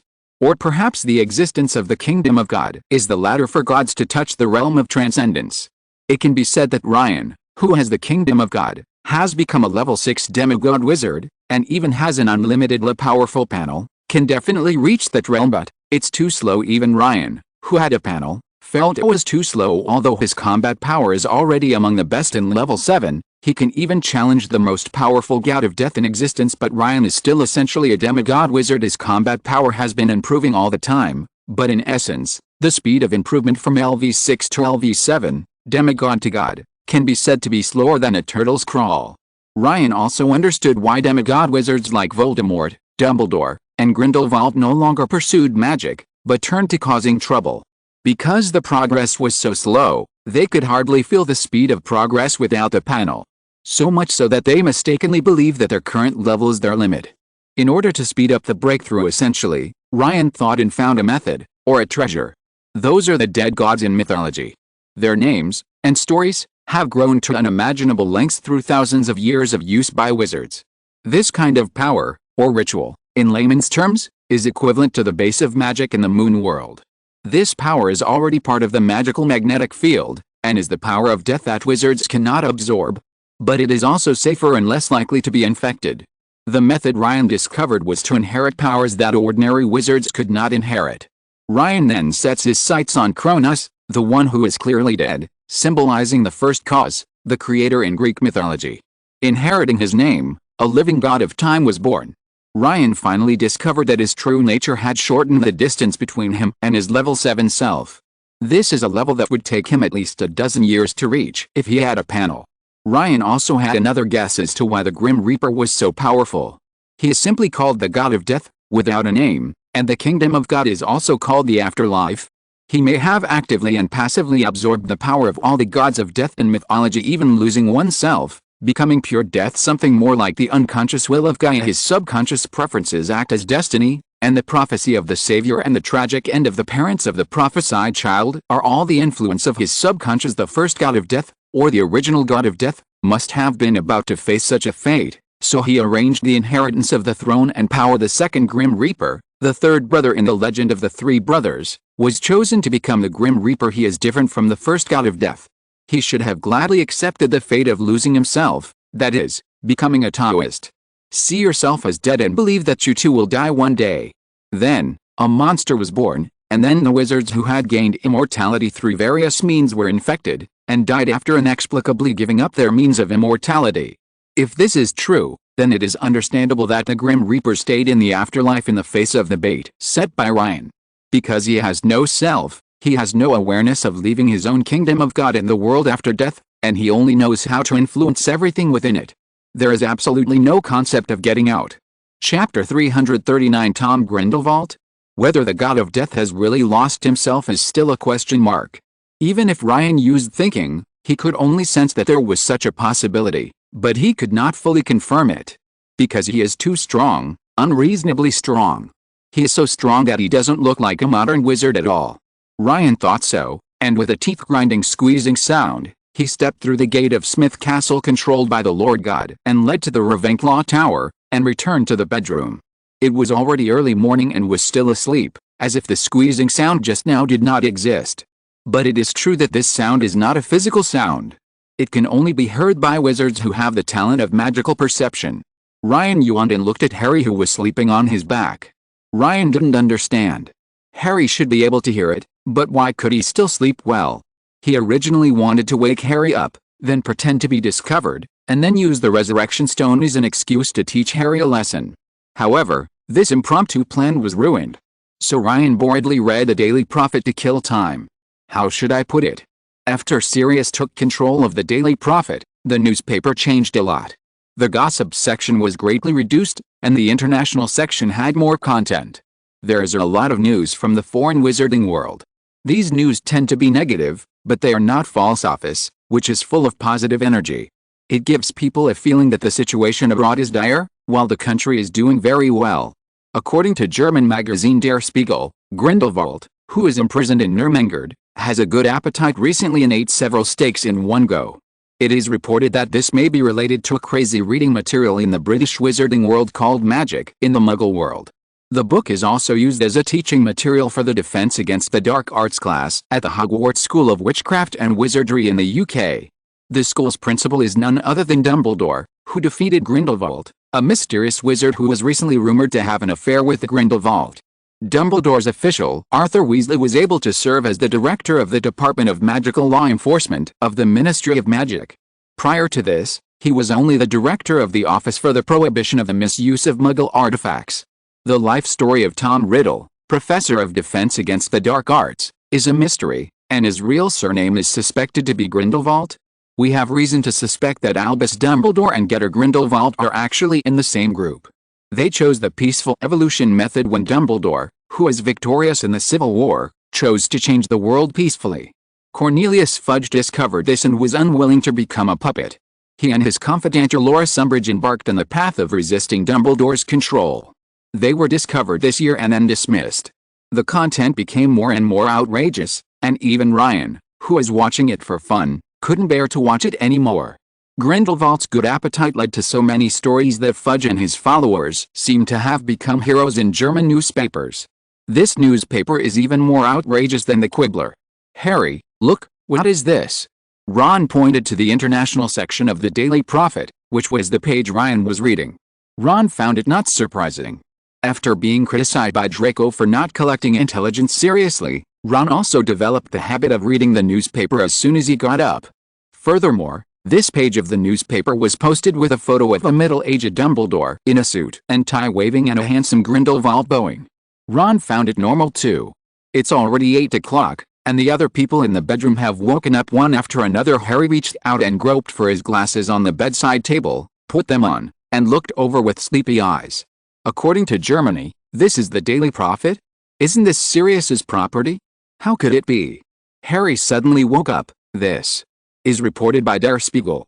Every week, they make wild analysis based on Grindelwald's behavior of the previous week. The founder of this newspaper must be Grindelwald's enemy. He founded the newspaper in 1947 and published it in Hamburg in German and English. In 1947, 2 years after Grindelwald was defeated and imprisoned in Nuremberg, that guy probably saw that Grindelwald would continue like this, so he founded this newspaper. The most interesting thing is that this newspaper is also published in the Muggle world, but the content is different. And social ills. Ron said while reading the Daily Prophet. That's it. Dare to expose the politics inside story and social ills. Another Daily Prophet, before Sirius became its owner. Harry yawned and ruffled his messy hair. It's cool, okay. You can think of it like our Daily Prophet publishing articles mocking Voldemort every week. If it wasn't for the fact that it was a foreign newspaper, I would definitely read it every day. A great job. We can all read foreign newspapers in the Daily Prophet. Ron argued. Harry got out of bed and walked to the bathroom. After learning that the report was just something like a joke, Harry no longer had the energy to argue with Ron about whether Der Spiegel was cool. You know, I still have classes this morning. It's still the charms class, their dean's class. Especially since his current learning progress has long surpassed the content taught in class. He had to take a good shower to stay awake for class, and the reason why the newspaper dared to report on Grindelwald in this way was simply because Grindelwald was too kind compared to Voldemort. Harry actually understood what kind of person Grindelwald was. He's just a wizard supremacist, and he doesn't kill easily. He was just a wizard who saw the progress of Muggles and lost faith in the future development of wizards. So Grindelwald chose to strike first. Grindelwald was wrong, as was foreseen by a group of American wizards who were also trapped by the wizarding world's staid old-fashioned ways. They also foresaw how much resistance they would face if they chose to combine Muggle technology with magic, especially since they lived in the more closed-off American wizarding world. So they chose to change themselves and secretly went to live on the moon.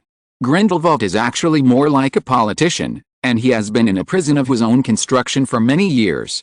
If Der Spiegel was really that powerful, why did it take 2 years to establish itself? It just bullies Grindelwald for not killing people at random. If Grindelwald was the same as Voldemort, this report would not exist at all. Harry thought Ron's analogy was far from accurate.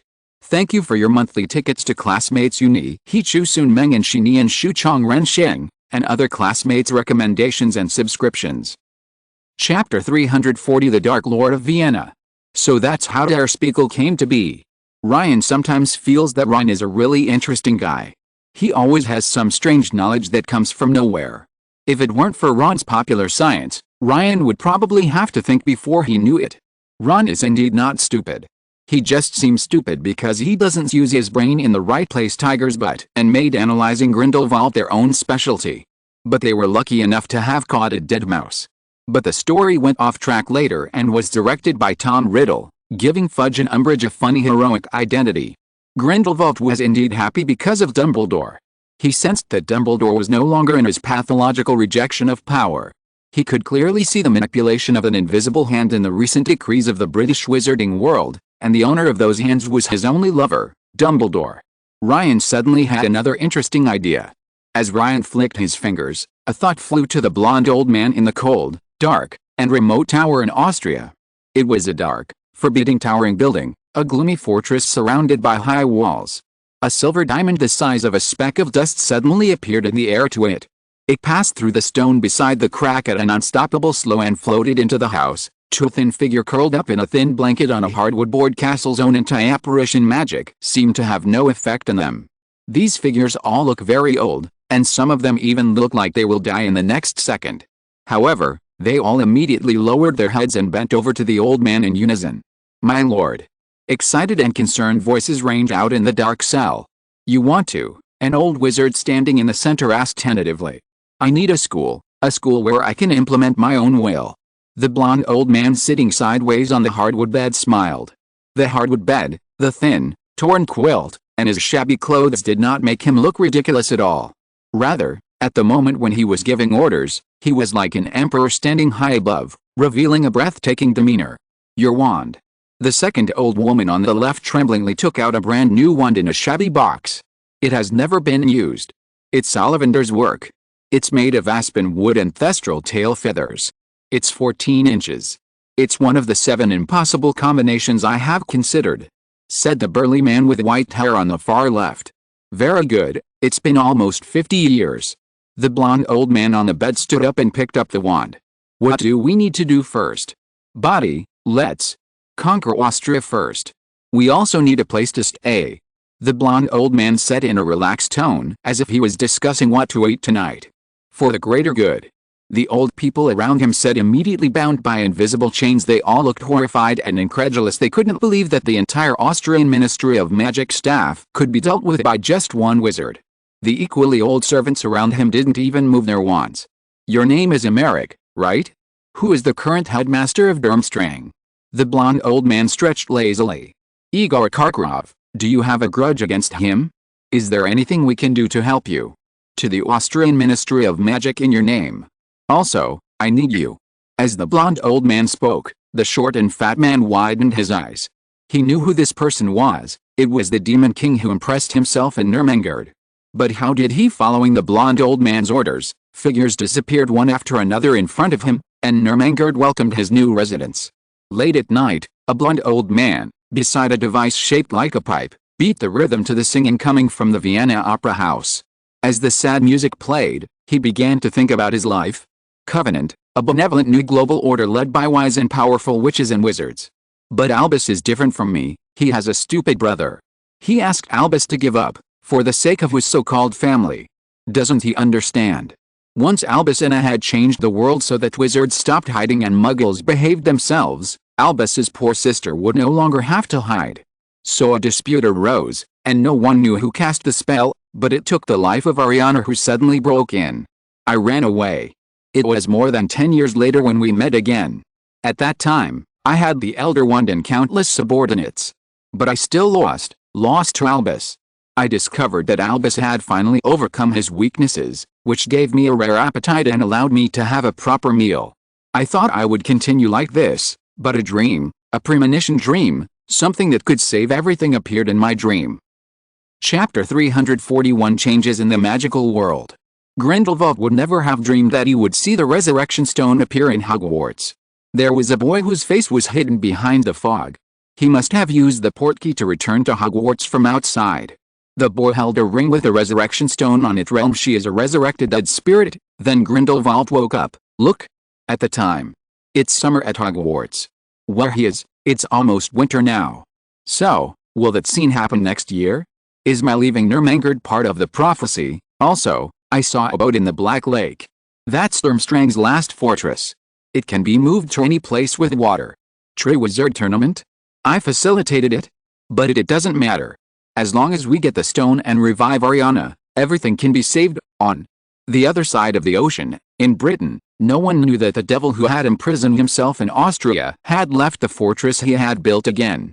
At this moment, in the wizarding world and at Hogwarts, everyone is discussing the mysterious professor of defense against the dark arts and what he teaches. As a month or two have passed, the British wizarding community is now thinking about how to combine Muggle technology to create interesting props.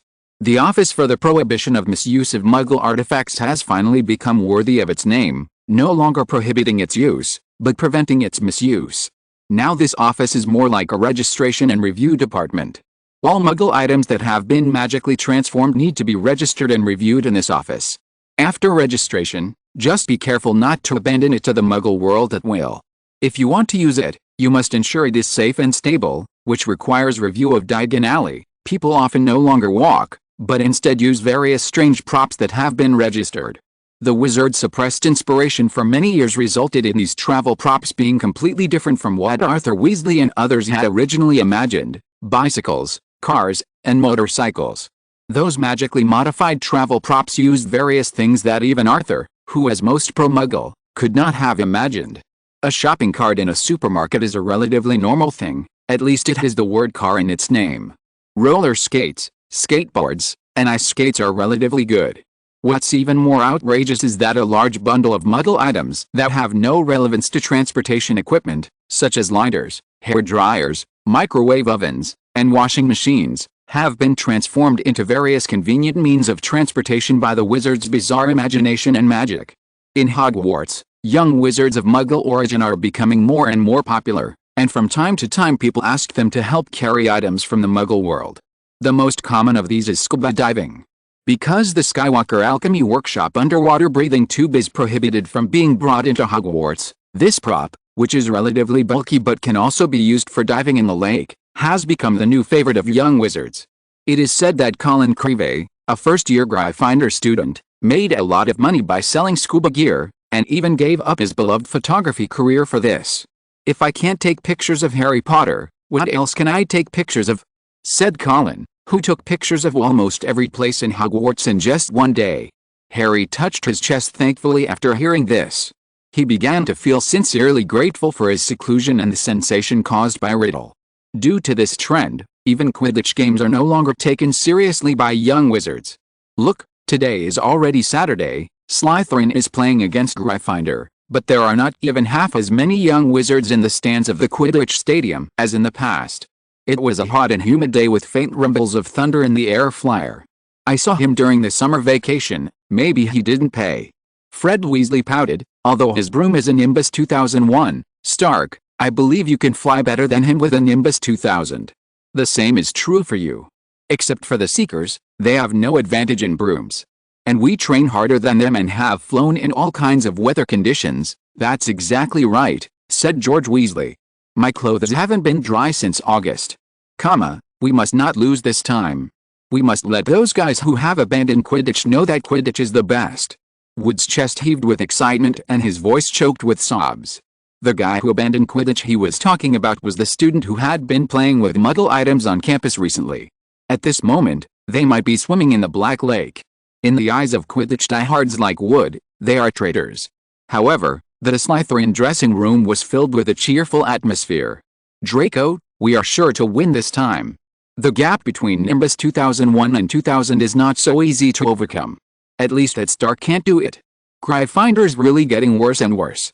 In my opinion, only the Ravenclaw team with Harry Potter is worthy of being our opponent," Marcus Flint said with a smile. The players around him, all wearing green Slytherin uniforms, laughed. Only Draco didn't laugh, he frowned. Ron was his friend, and Ron's brother was the beater of the Gryffindor team. He knew clearly how hard Gryffindor had been training these days. But they relaxed for a long time because of the rainy season. The difference between the Nimbus 2001 and Nimbus 2000 is not as big as imagined. If their team has this mentality, then this game will probably be very uncertain. In such a strange atmosphere, Gryffindor and Slytherin started the competition with the smallest audience in history to the Gryffindor team, even though he was under the supervision of Professor McGonagall. "She's really running all the way up there, and she makes a beautiful pass to Alicia Spinnet, who is Oliver Wood's discovery and had been a substitute for the previous 2 years, and it goes to Johnson, and then, oops, the Slytherins have got the quaffle, and Marcus Flint, the captain of the Slytherins, has got it and runs off thanks to Fallon Lucifer for the monthly ticket, and other classmates for the recommendation and subscription." Chapter 342 Gryffindor Wins. In the sparsely populated stands, Harry and Ron sat alone in a corner. Not far away, Ginny was watching the game in frustration. She was pulled by her classmates to sit in another row. "Harry, who do you think will win, Slytherin or Gryffindor?" Ron poked Harry carefully with his finger. "I don't know." Harry shrugged. "Core of Quidditch is the Seeker. If the Seeker is as good as you, Harry, all the other players have to do is to pester the players so that they don't disturb the Seeker." Ron paused, and then changed the subject. "However, the other Slytherin players are just good at cheating within the rules, while Gryffindor is excellent except for the Seeker. Furthermore, they are the only Quidditch team that has not interrupted training since the start of school. Looking at it this way, Gryffindor has a good chance of winning." Harry agreed in agreement. Yet, the Gryffindor team has never performed so well. Apart from the opening pass to Chaser Johnson, who was snatched away by Marcus Flint, the speed with which they passed the quaffle was incredible. Lee Jordan only had time to call out their names. One after another, the quaffle successfully passed through the goalkeeper's interception and entered the ring amid the astonishment of the Slytherins in the stands. "Great! The ball goes in. Now it's Gryffindor and Slytherin 90 hours, and 10 minutes. Lee Jordan jumped up and down excitedly. Professor McGonagall just pursed her lips and said nothing. She was obviously excited too. "It looks like Slytherin is doomed," Ron said excitedly. The Gryffindors and a few Hufflepuffs and Ravenclaws on the stage also roared with excitement. "No, not yet, look. said Harry, and Ron looked in the direction Harry was pointing. It was Draco, and he had obviously seen something. Draco flew as fast as lightning, weaving through the crowd, with Stark following closely behind him. Danger! That's the stands! Harry couldn't help but yell. Draco and Stark flew straight towards the wall under the stands. Their approach also caused screams of fear from the students sitting nearby. But Harry was surprised to find that Draco had a triumphant smile on his face. Bang! It was Stark, and he fell heavily to the ground.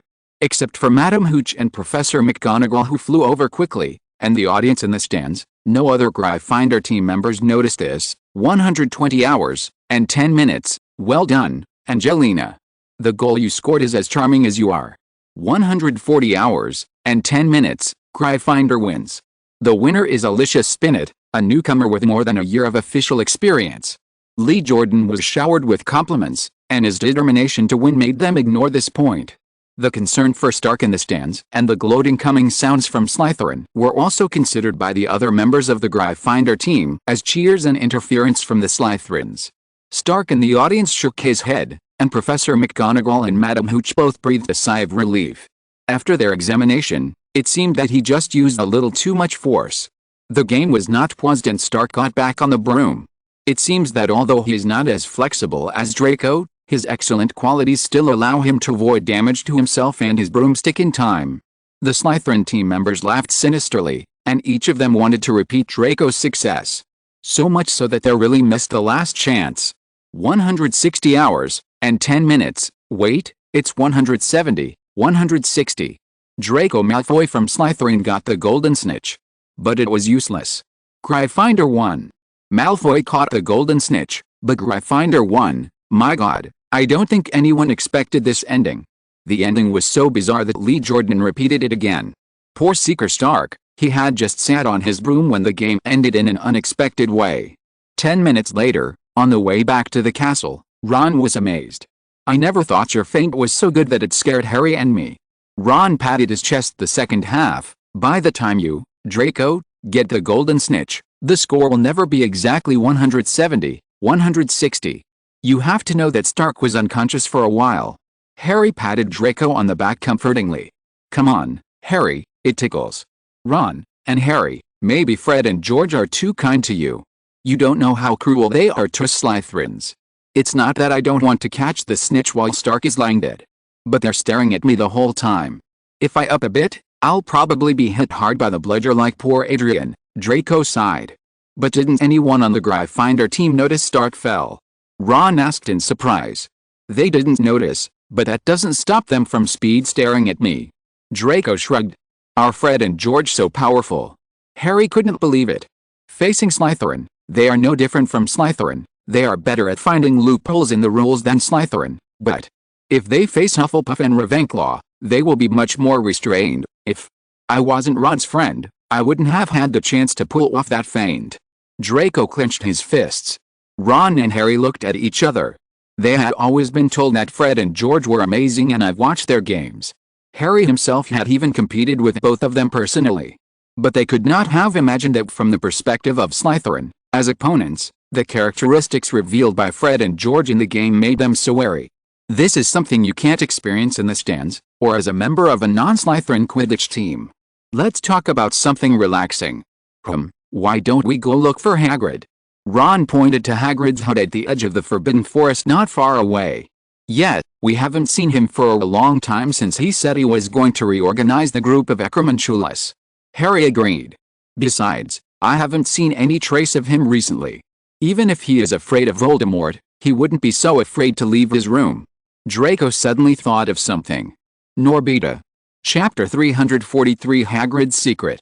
The dusty crossbow, the weed-covered pumpkin patch, the surprisingly clean rubber shoes, the tightly drawn curtains, and the pitiful Fang who was staying outside again undoubtedly proved what Harry and the others had guessed. Hagrid had raised some magical creature that was not allowed again. Poor thing.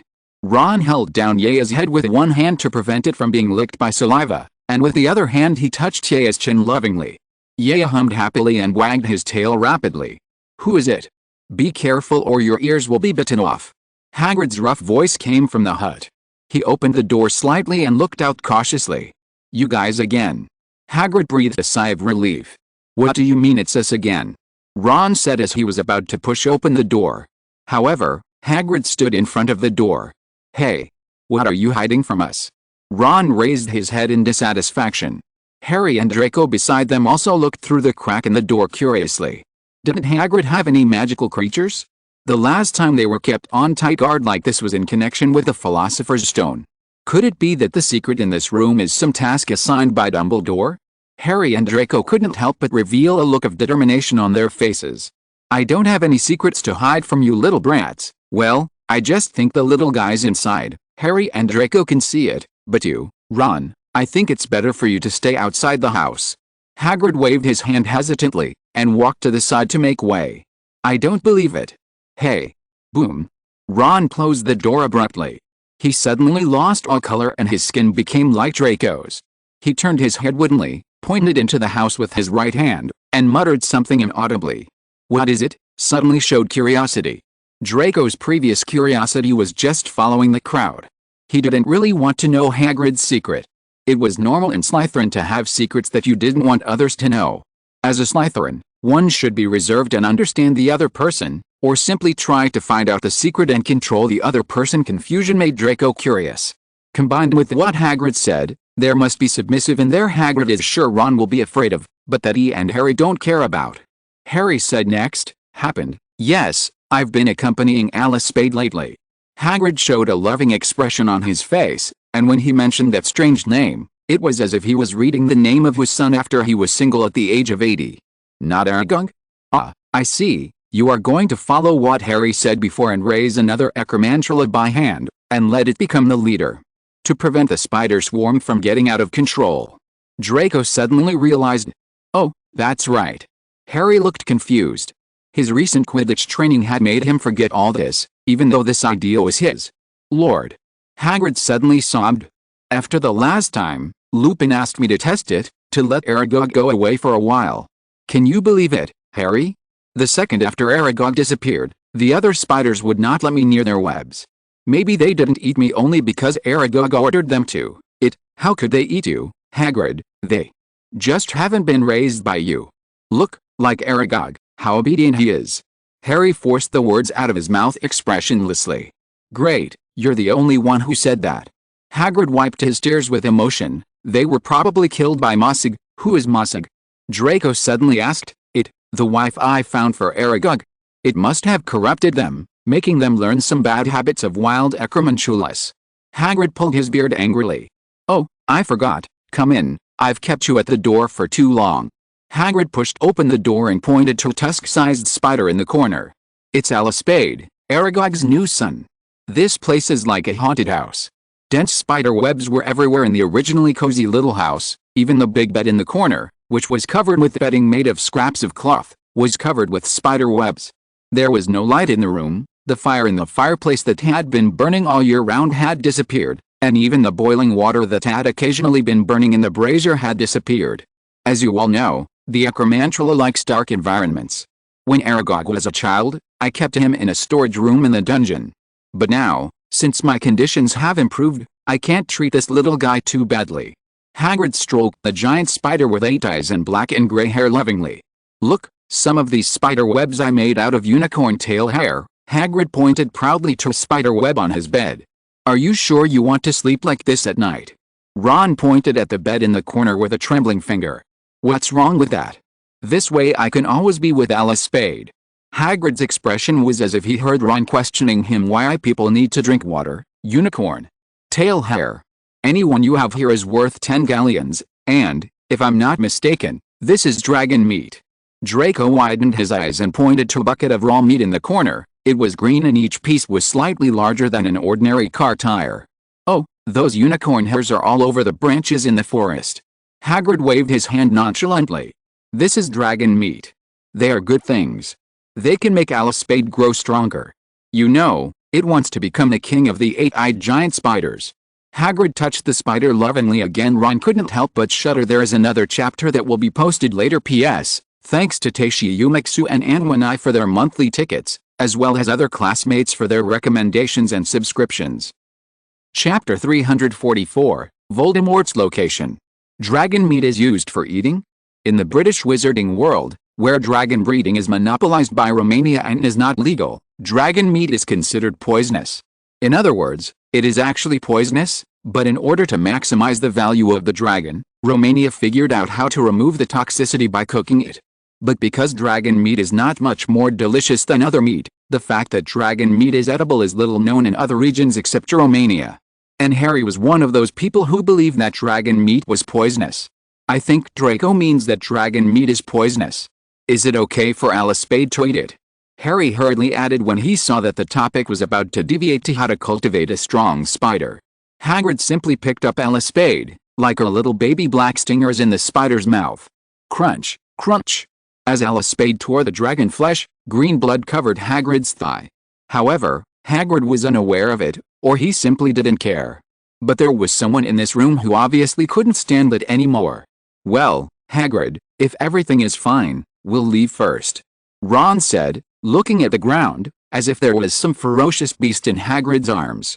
Ron, I think you should take this opportunity to overcome your weakness in this area, otherwise, you will lose your eyes to discover beauty. Look, how beautiful it is. The beautiful Acromantula stretched out its 8 ridiculously long, hairy legs in Hagrid's arms.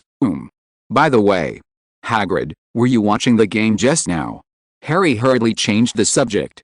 Ron was almost scared to death by Hagrid's cuteness. Game? What game? I remembered. Is it Quidditch? I remember the Ravenclaw team hasn't arrived yet. Hagrid scratched the back of his head, looking confused. So you didn't see it? Draco couldn't help but look stinky. Is it really a Ravenclaw game? Have the competition requirements changed? Or did I remember the time wrong? Hagrid, who didn't know that Draco had joined the Slytherin Quidditch team, began to doubt reality. Although Hagrid had no self-awareness about the dangers of magical creatures, he was very clear about how obsessed he was with them. Just like last school year, because of Norberta, he even forgot his job. Now, because Erlasped has the time, it is normal for him. Draco has joined the team, Harry added just as things were about to get serious. Hey. I almost thought I forgot the time and remembered it wrong. Hagrid breathed a forgotten sigh of relief, buried his head close to Alice Spade's head, and took a deep breath. I'm sorry, Draco, you know, there's no brat I like on the Slytherin team except you. Oh, right, could it be that the Slytherin team won? Hagrid said without hiding anything, as if he had seen a nightmare. No. Draco said word by word. That's great, well, I mean, it's too bad. How could our Draco's debut end in failure? Hagrid laughed. He didn't fail either. Draco was the seeker, he got the golden snitch, and Slytherin lost. Ron interrupted. But he kept his eyes on the ground. That's great. Hagrid patted the table. Yes. Draco couldn't help but roll his eyes. Hagrid, what are Ron and his father busy with lately?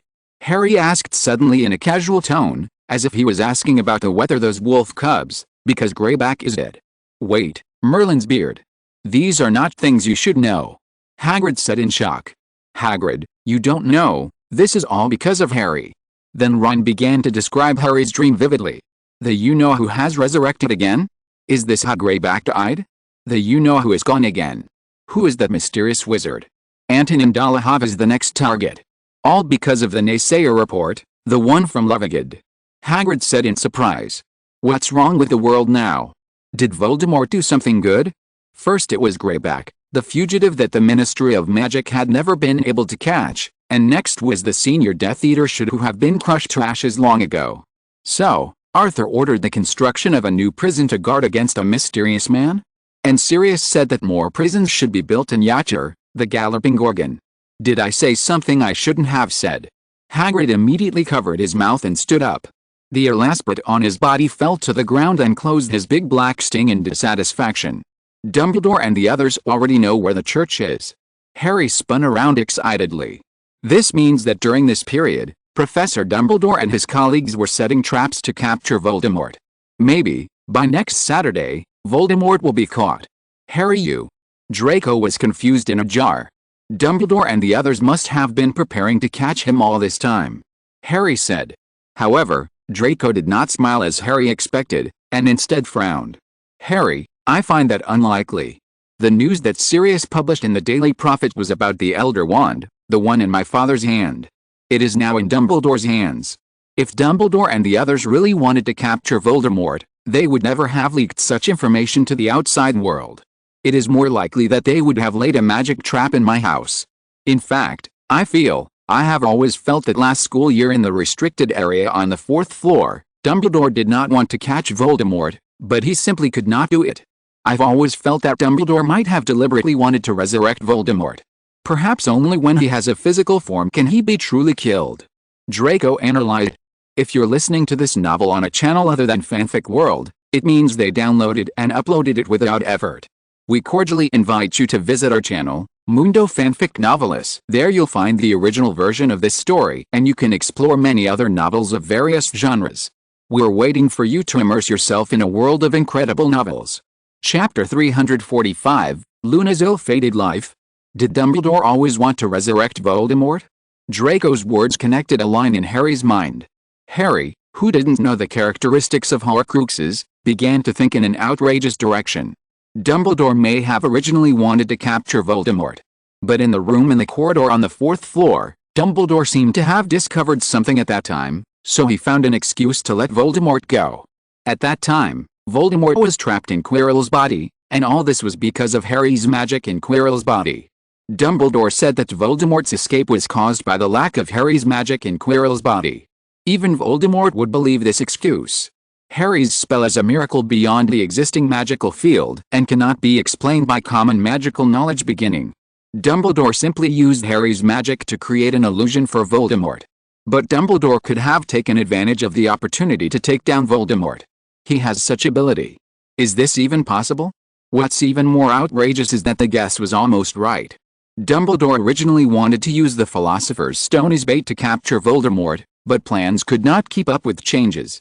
In just one school year, Dumbledore discovered that the back of Quirrell's head was Voldemort. Voldemort didn't know that Harry Potter was his Horcrux. Voldemort had many Horcruxes. So, his plan changed, and just as Draco guessed, he wanted to resurrect Voldemort in the weakest state. For this reason, Dumbledore even destroyed the Philosopher's Stone directly. In fact, Dumbledore couldn't catch Voldemort with so many Horcruxes. Voldemort, who possesses the most Horcruxes in history, can be said to be invincible, as long as the Horcruxes are not destroyed.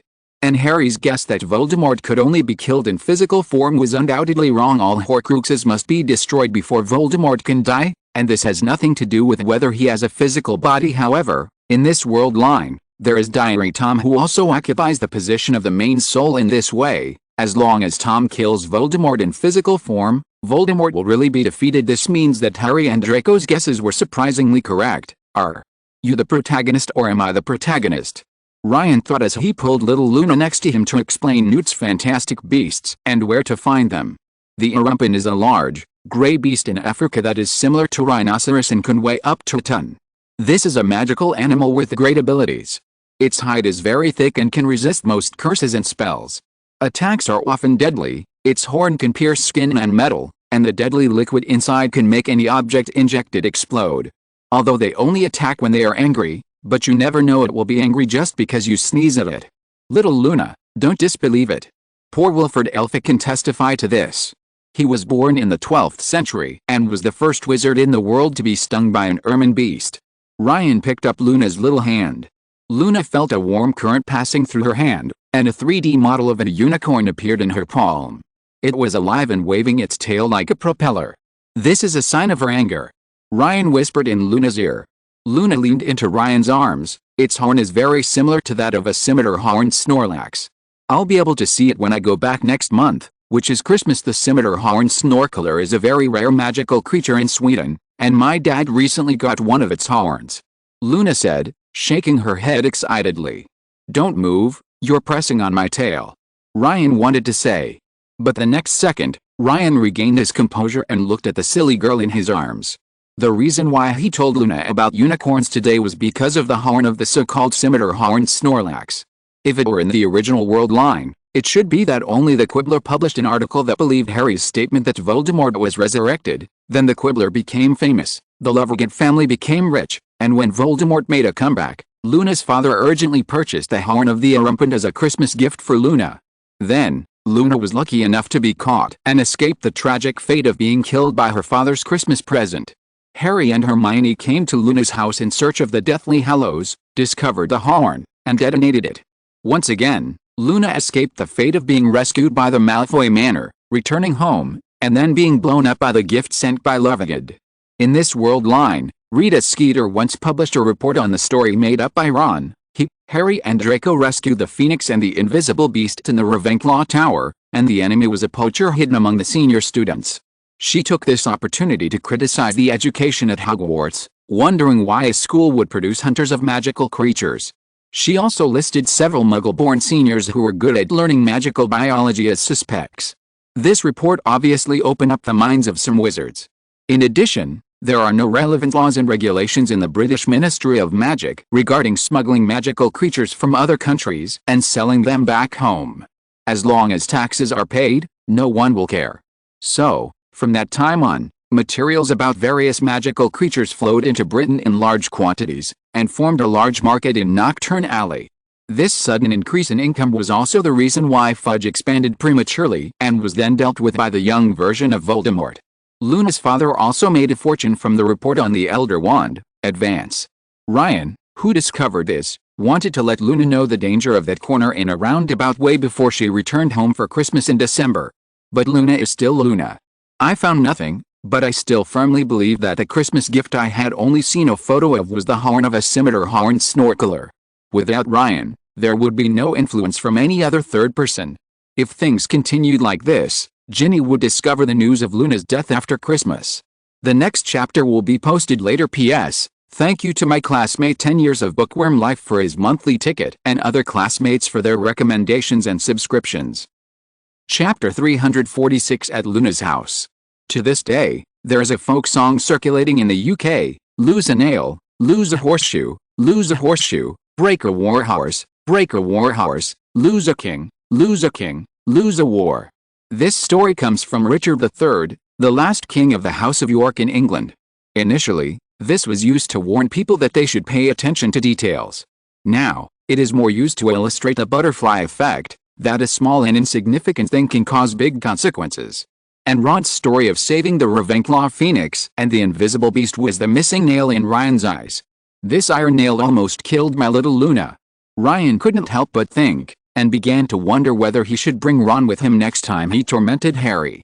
Ryan, what are you thinking about? Luna puffed up her little face and poked Ryan's waist. No, I'm just worried about one thing.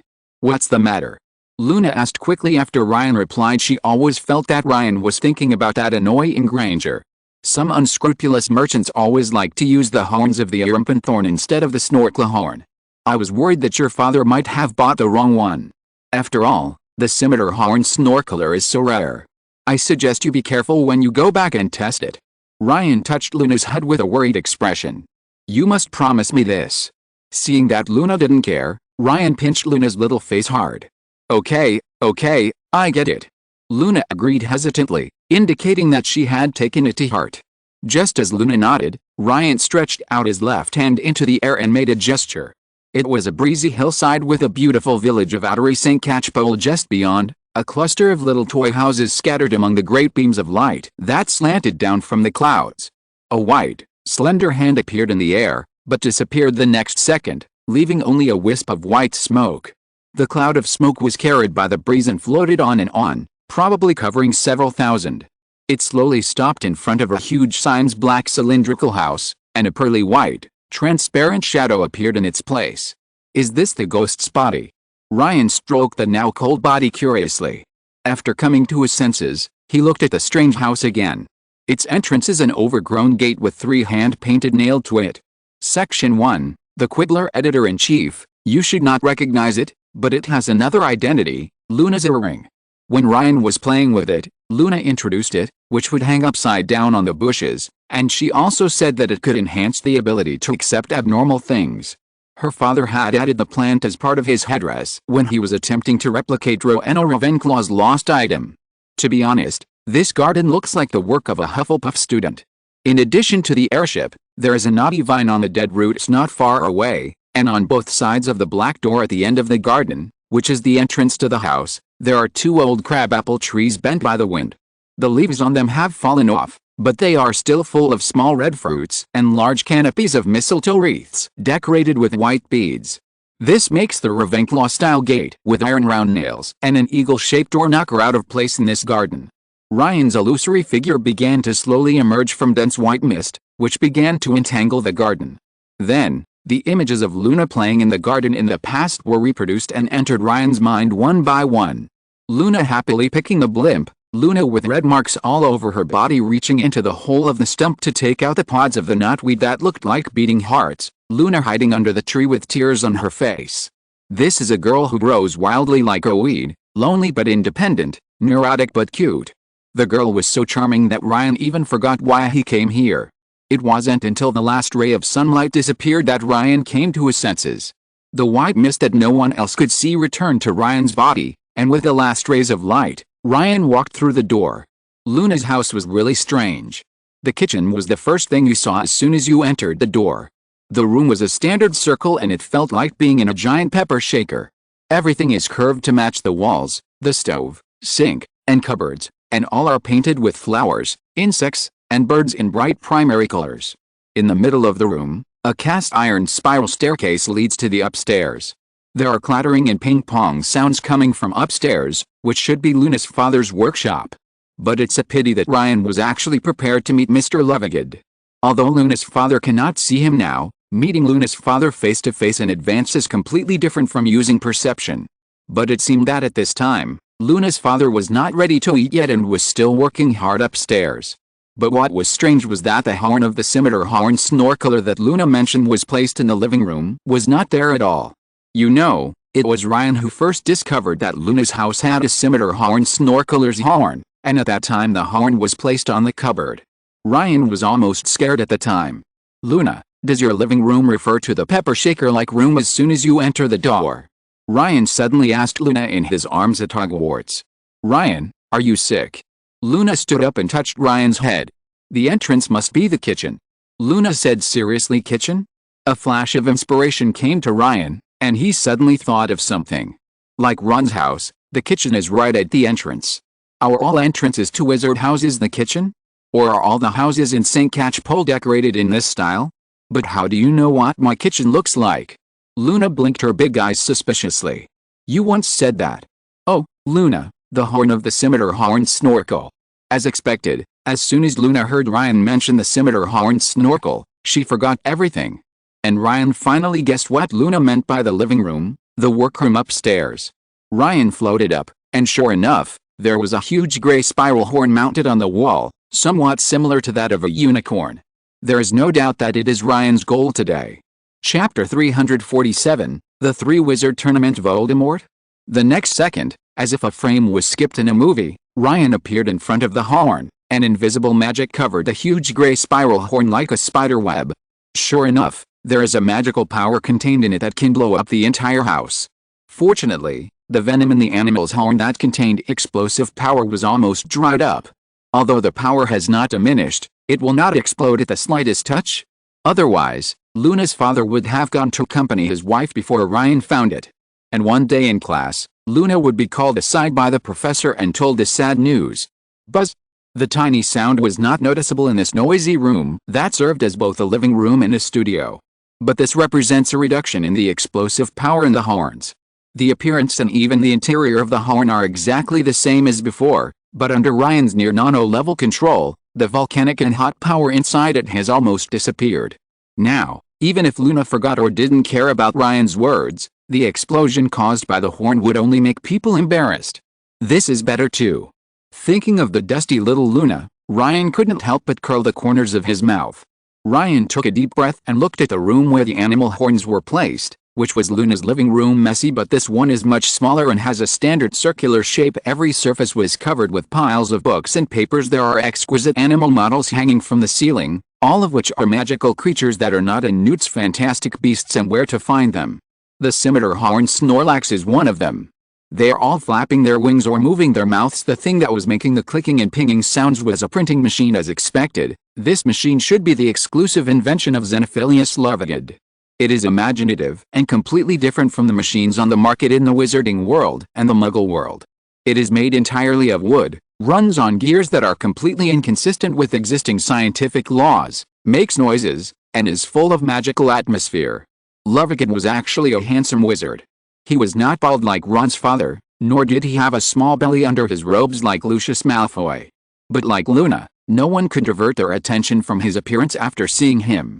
His long, cotton candy white hair, like Luna's, was dirty and messy, and he was barefoot and wearing a stained robe that looked like pajama. He shouldn't be so sloppy on a normal day. Maybe it's because his daughter is in school and his wife has passed away long ago. But it's probably not much better. His dressing style is probably considered weird among wizards. Ryan sighed and stretched out his pearly white, transparent, slender fingers. A drop of pearly white, transparent liquid that looked like blood floated out from Ryan's fingertips. Then it slowly fell between Xenophilius' eyebrows. Hiss, what's wrong with me today? I have a good idea to review this report. It will be more interesting this way. Serpent. Secondly, it is to ensure Luna's living standard. Although the Quibbler has become a little popular, its content is still just absurd and interesting. Recently, the subscription volume of the Quibbler has obviously dropped slightly. The revision of the anchor that Ryan gave to Xenophilius has added an additional function to stimulate his inspiration. In this way, the Quibbler will get better and better, and little Luna will not live in poverty. Hey, why is Luna unwilling to spend my money? Speechless.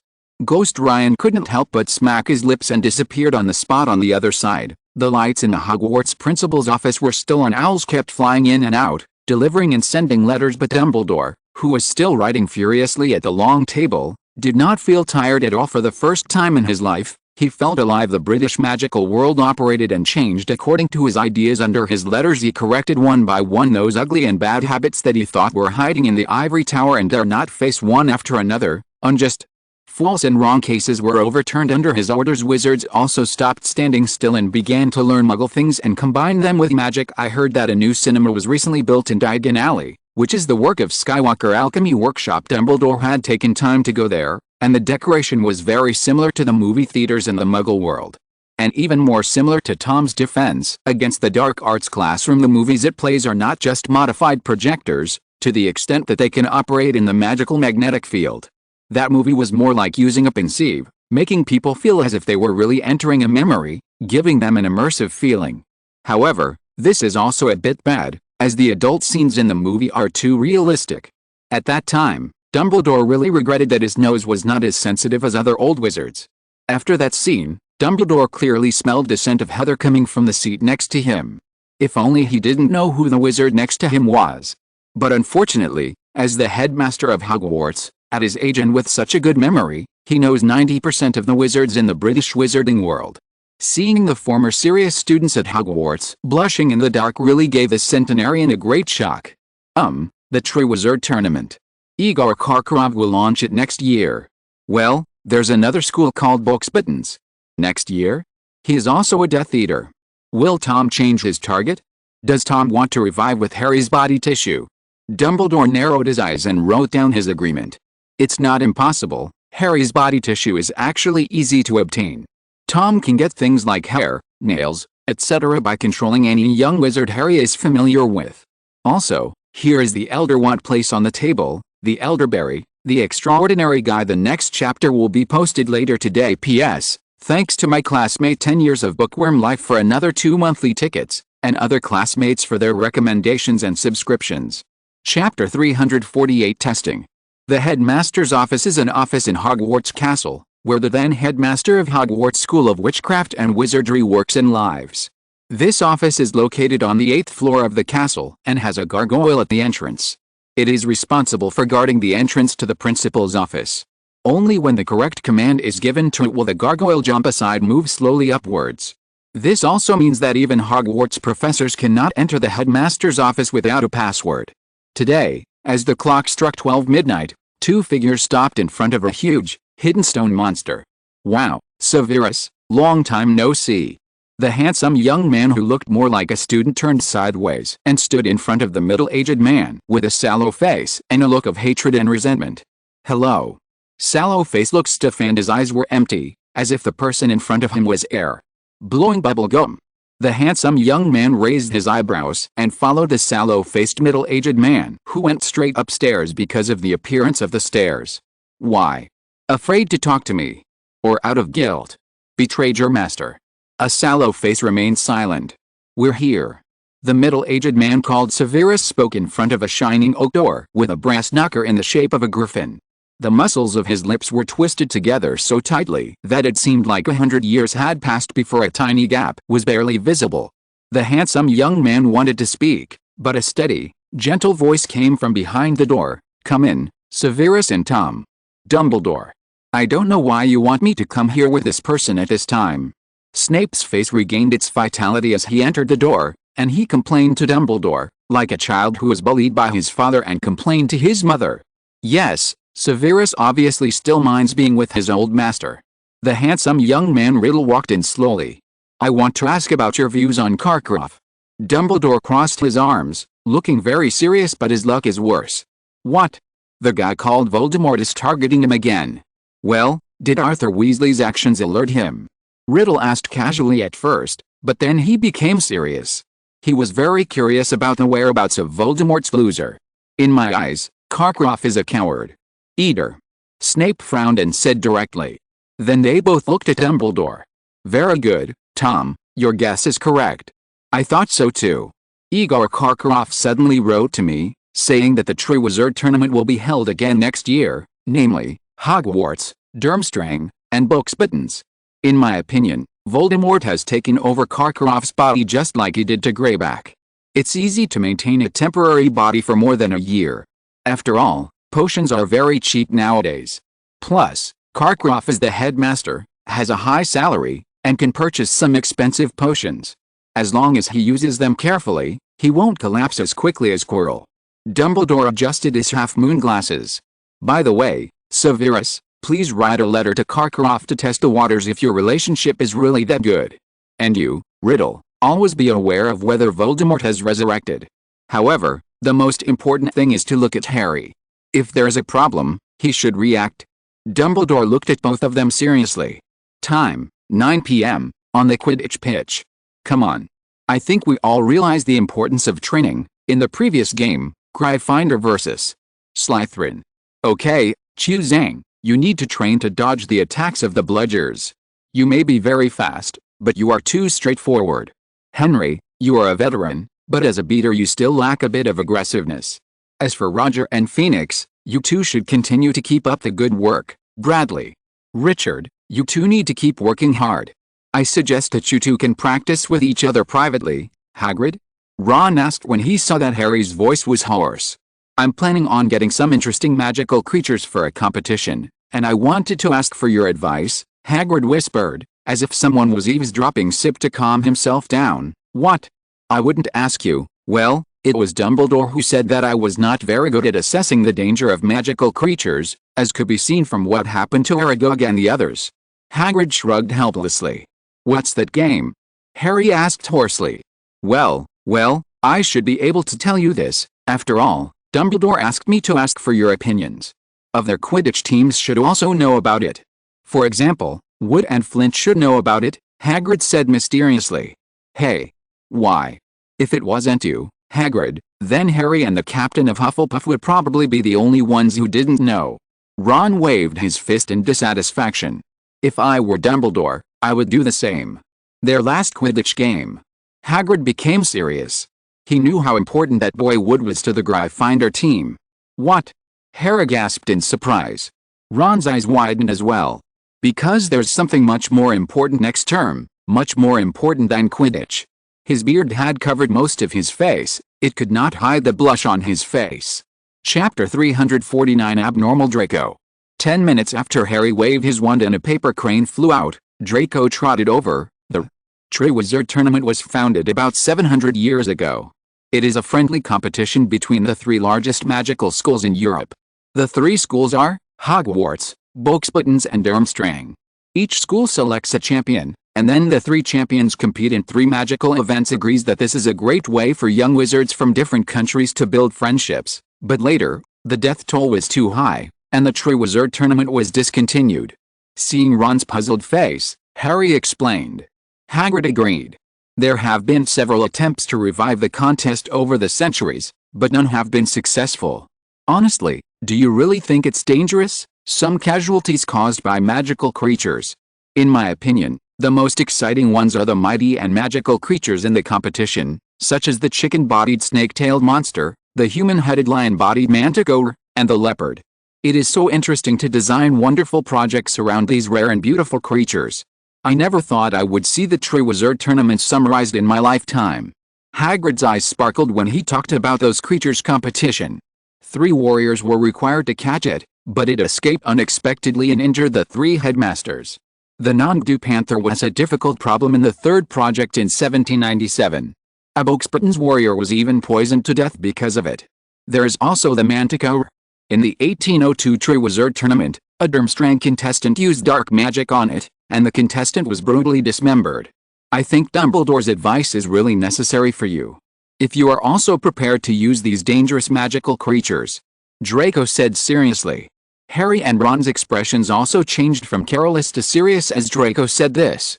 But when did Draco know so much about magical biology? Okay, but that was all because the principal at the time was not very good, No, we have Dumbledore, the greatest white wizard. With him here, even if I find a basilisk as part of the competition, Dumbledore can easily deal with it. Hagrid said angrily. How about this? Why don't we analyze all the previous competitions that caused casualties and see if we can find out their mistakes, and then we can think of ways to avoid them. Harry laughed. So everyone came to a tree and sat down. Hagrid wanted to go to his house, but Ron refused because he had not overcome his fear of spiders. How about the Nangdu leopard? It's more like a lion than a leopard. When it roars, its thick mane immediately stands up and its neck inflates with air. That's so beautiful. Hagrid began by mentioning the most dangerous magical creature. Draco was about to rant, but Harry stopped him, although it is known as the most dangerous creature in existence. It is huge, moves silently, and its breath is highly poisonous and can cause a deadly disease that is enough to destroy a large village. It is also believed that it takes at least 100 wizards to subdue it, but Newt Scamander is a friend of Dumbledore's. He is said to have a Nundu leopard in his trunk. We can have him come over as a safety consultant for this project, if Hagrid, you insist on using a Nundu. Harry looked serious. Harry hadn't really wanted Hagrid to include this dangerous creature in the game. Harry understood that Hagrid was not as rough as he looked. He was also considerate and soft-hearted. Danger of the Nundulin first and then asks Dumbledore for help. The problem can be solved. Hagrid would definitely refuse outright. He didn't want to cause trouble for Dumbledore. And even if Hagrid was really blinded by Lard, doesn't he still have Newt, the master of magical beasts? Does he have a way to make the Nundle less toxic? I've got an idea. We can use dragons. During the competition, we can let a large group of dragon breeders watch from the side. As expected, Hagrid still refused, but he immediately thought of a better idea. Dragons? Well, indeed, dragon breeders have 100 ways to deal with them. Draco acknowledged as a dragon lover. Harry and Ron, who were standing by, heard what Draco said and didn't say anything more. That's right, dragons are powerful, even more powerful than creatures like the Nangdu leopard mentioned earlier. However, due to the value of dragons, many spells specifically designed to deal with dragons have been created over the centuries. Because there are so many of these spells, some of those that are only circulated in the dragon raising circle are now circulating on the market. This way, I can raise dragons again. But the dragon level is too easy. It will probably only be chosen as the first project. I wonder if I can let such a little cutie stay in Hogwarts a little longer. Hagrid smacked his lips regretfully. Then I want to go see them too. Draco, who is also obsessed with dragons, bubbled up. Hagrid immediately looked at Draco with hope in his eyes. He knew that Draco always had a lot of crooked ideas. And, not only dragons, we can also put some other interesting magical creatures in it. Ball-shielded birds that can teleport, red-capped birds that like to hide in the dark and attack, fire ash snakes that explode and set fires everywhere, big-headed hairy monsters that like to follow people and lie on the ground like a stone, T-bow warthogs that can become invisible and difficult to approach and capture, and sphinxes that threatens to eat people if the riddle is not answered. Draco listed the names of the magical creatures one by one. When did you? Ron gaped. Harry couldn't believe his ears. Was this still Draco Malfoy? Well, Flint has been particularly irritable lately, We all know it's because of the tournament. This year is his last year, and he ordered us to collect information on anyone who might pose a threat to our team, and Cedric Diggory is one of them." Draco shrugged. "Does this have to do with him?" Harry asked curiously. This was the second time I had heard his name from Draco's lips. Chapter 350, Heading to the Secret Room. Cedric Diggory was a man Harry had known privately since Draco had mentioned him last. He is a Hufflepuff student, handsome, although not as good-looking as Ryan, but not bad either. He is also good at transfiguration and Quidditch. It is worth mentioning that he is also a seeker and discovered Dudley. And the wizarding families nearby are the Wheeleyes, the Fawcett's, the Diggorys, and the Lovegods, Ron said after rolling his eyes at Harry. "So you are neighbors?" Draco's face was suddenly full of curiosity. "Fawcett? There's one in our 4th year of college. She's a witch." Harry thought of the senior who had once kissed him hard in the face. "I guess so, but Harry, why are you paying so much attention to girls lately?" "That's the Fawcett I was talking about. By the way, stay away from Ginny recently." Ron's eyes were full of suspicion and rejection. "Ginny? Why are you mentioning her all of a sudden?" "We're still waiting for you to mention Diggory." Harry's heart suddenly skipped a beat. Recently, when Ron wasn't paying attention, he and Ginny had looked at each other and smiled at each other. But Harry still pretended to be calm and looked innocent. "No, I just want to say that I know him," too sheepishly, and scratched the back of his head. Harry breathed a sigh of relief, but he felt uncomfortable seeing Ron's actions. He wanted to persuade Ron to stop scratching the back of his head. After all, Mr. Weasley was bald at the back of his head. "By the way, Draco, you haven't told me why you know so much about magical creatures." Harry cleared his mind and asked. "Yes." Hagrid, who couldn't get a word in, suddenly perked up. "Ahem, I thought you would know, Ron. You should know that Mr. Weasley also works in the Ministry of Magic, and they are neighbors." Draco didn't answer but asked Ron first. "Their family, how should I put it? Diggory's father should be a good man, but he always seems to like to show off, from his son and the importance of his work. So my dad doesn't talk about them much?" "Why, does this have anything to do with Diggory's father?" Ron said after careful consideration. "Yes, this guy Flint wants to use an off-field move and is going to attack Diggory's father. Diggory's dad is Amos Diggory, and he works for the Department for the Regulation and Control of Magical Creatures at the Ministry of Magic. Father's work, and use them to make Diggory lose his mind during the game. Of course, it would be even better if Diggory could give up Quidditch directly because of his family." Draco said, half disdained and half disgusted. In his opinion, this method was troublesome and despicable, and it might not work. What a waste of time and a very offensive approach. But unfortunately, this method was very common in Slytherin, and he now once again understood why Slytherin had always had a bad reputation.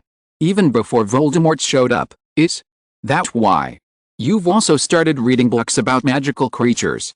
Harry expressed his amazement. Hagrid whispered something along the lines of "Evil Slytherin. Put that time into training, I'm afraid no team can stand up to you. You lost to Gryffindor due to lack of training." Ron said he didn't understand. "Not just me, but all of us read it. We all read Newt's Fantastic Beasts and Where to Find Them. This book is very comprehensive, and it can also be used as a preview." Draco looked at Harry. "Ron, I've asked this question before. Flint said we should work hard on what we are good at instead of wasting our energy." Draco looked at Ron and smiled bitterly. Merlin's beard. Harry and the others couldn't help but say so. It seems that Harry didn't dream about anything. Late at night, in the school corridor, Riddle said to Dumbledore beside him. "Yes, Hagrid mentioned the Triwizard Tournament to him." "If it's true," Dumbledore stopped. "Did you notice that I seemed to be lost for a while just now?" "But," Dumbledore frowned. "Is this an illusion?" But his intuition told him that something happened at that moment. "You ask me. If we discuss how to increase the destructive power of spells, I might be an expert. But when it comes to intuition and spirituality, do you think that I, who am incomplete, can compete with you?" Riddle waved his wand, and with a flash of green light, a spider that hurriedly crawled by lost its life. "Spider, the spider is fleeing from the castle." Riddle stretched out his left hand, and the spider seemed to be hooked by an invisible thread and flew into his hand. "Is that the basilisk you were talking about?" "Time. Kronos. Could it be that he has set his sights on the basilisk? Tom, can you tell me the location of the Chamber of Secrets now?" Dumbledore's hands were groping in the air, as if he was performing a shaman dance, but a moment later the name was spoken. "Well, there are 2 reasons why I haven't said anything," said Riddle, as he walked downstairs, followed by Dumbledore. "First, the basilisk was originally a defense mechanism of the school. The legend that it was used to drive away those little wizards in Hogwarts who were of impure blood and unworthy of learning magic is nonsense.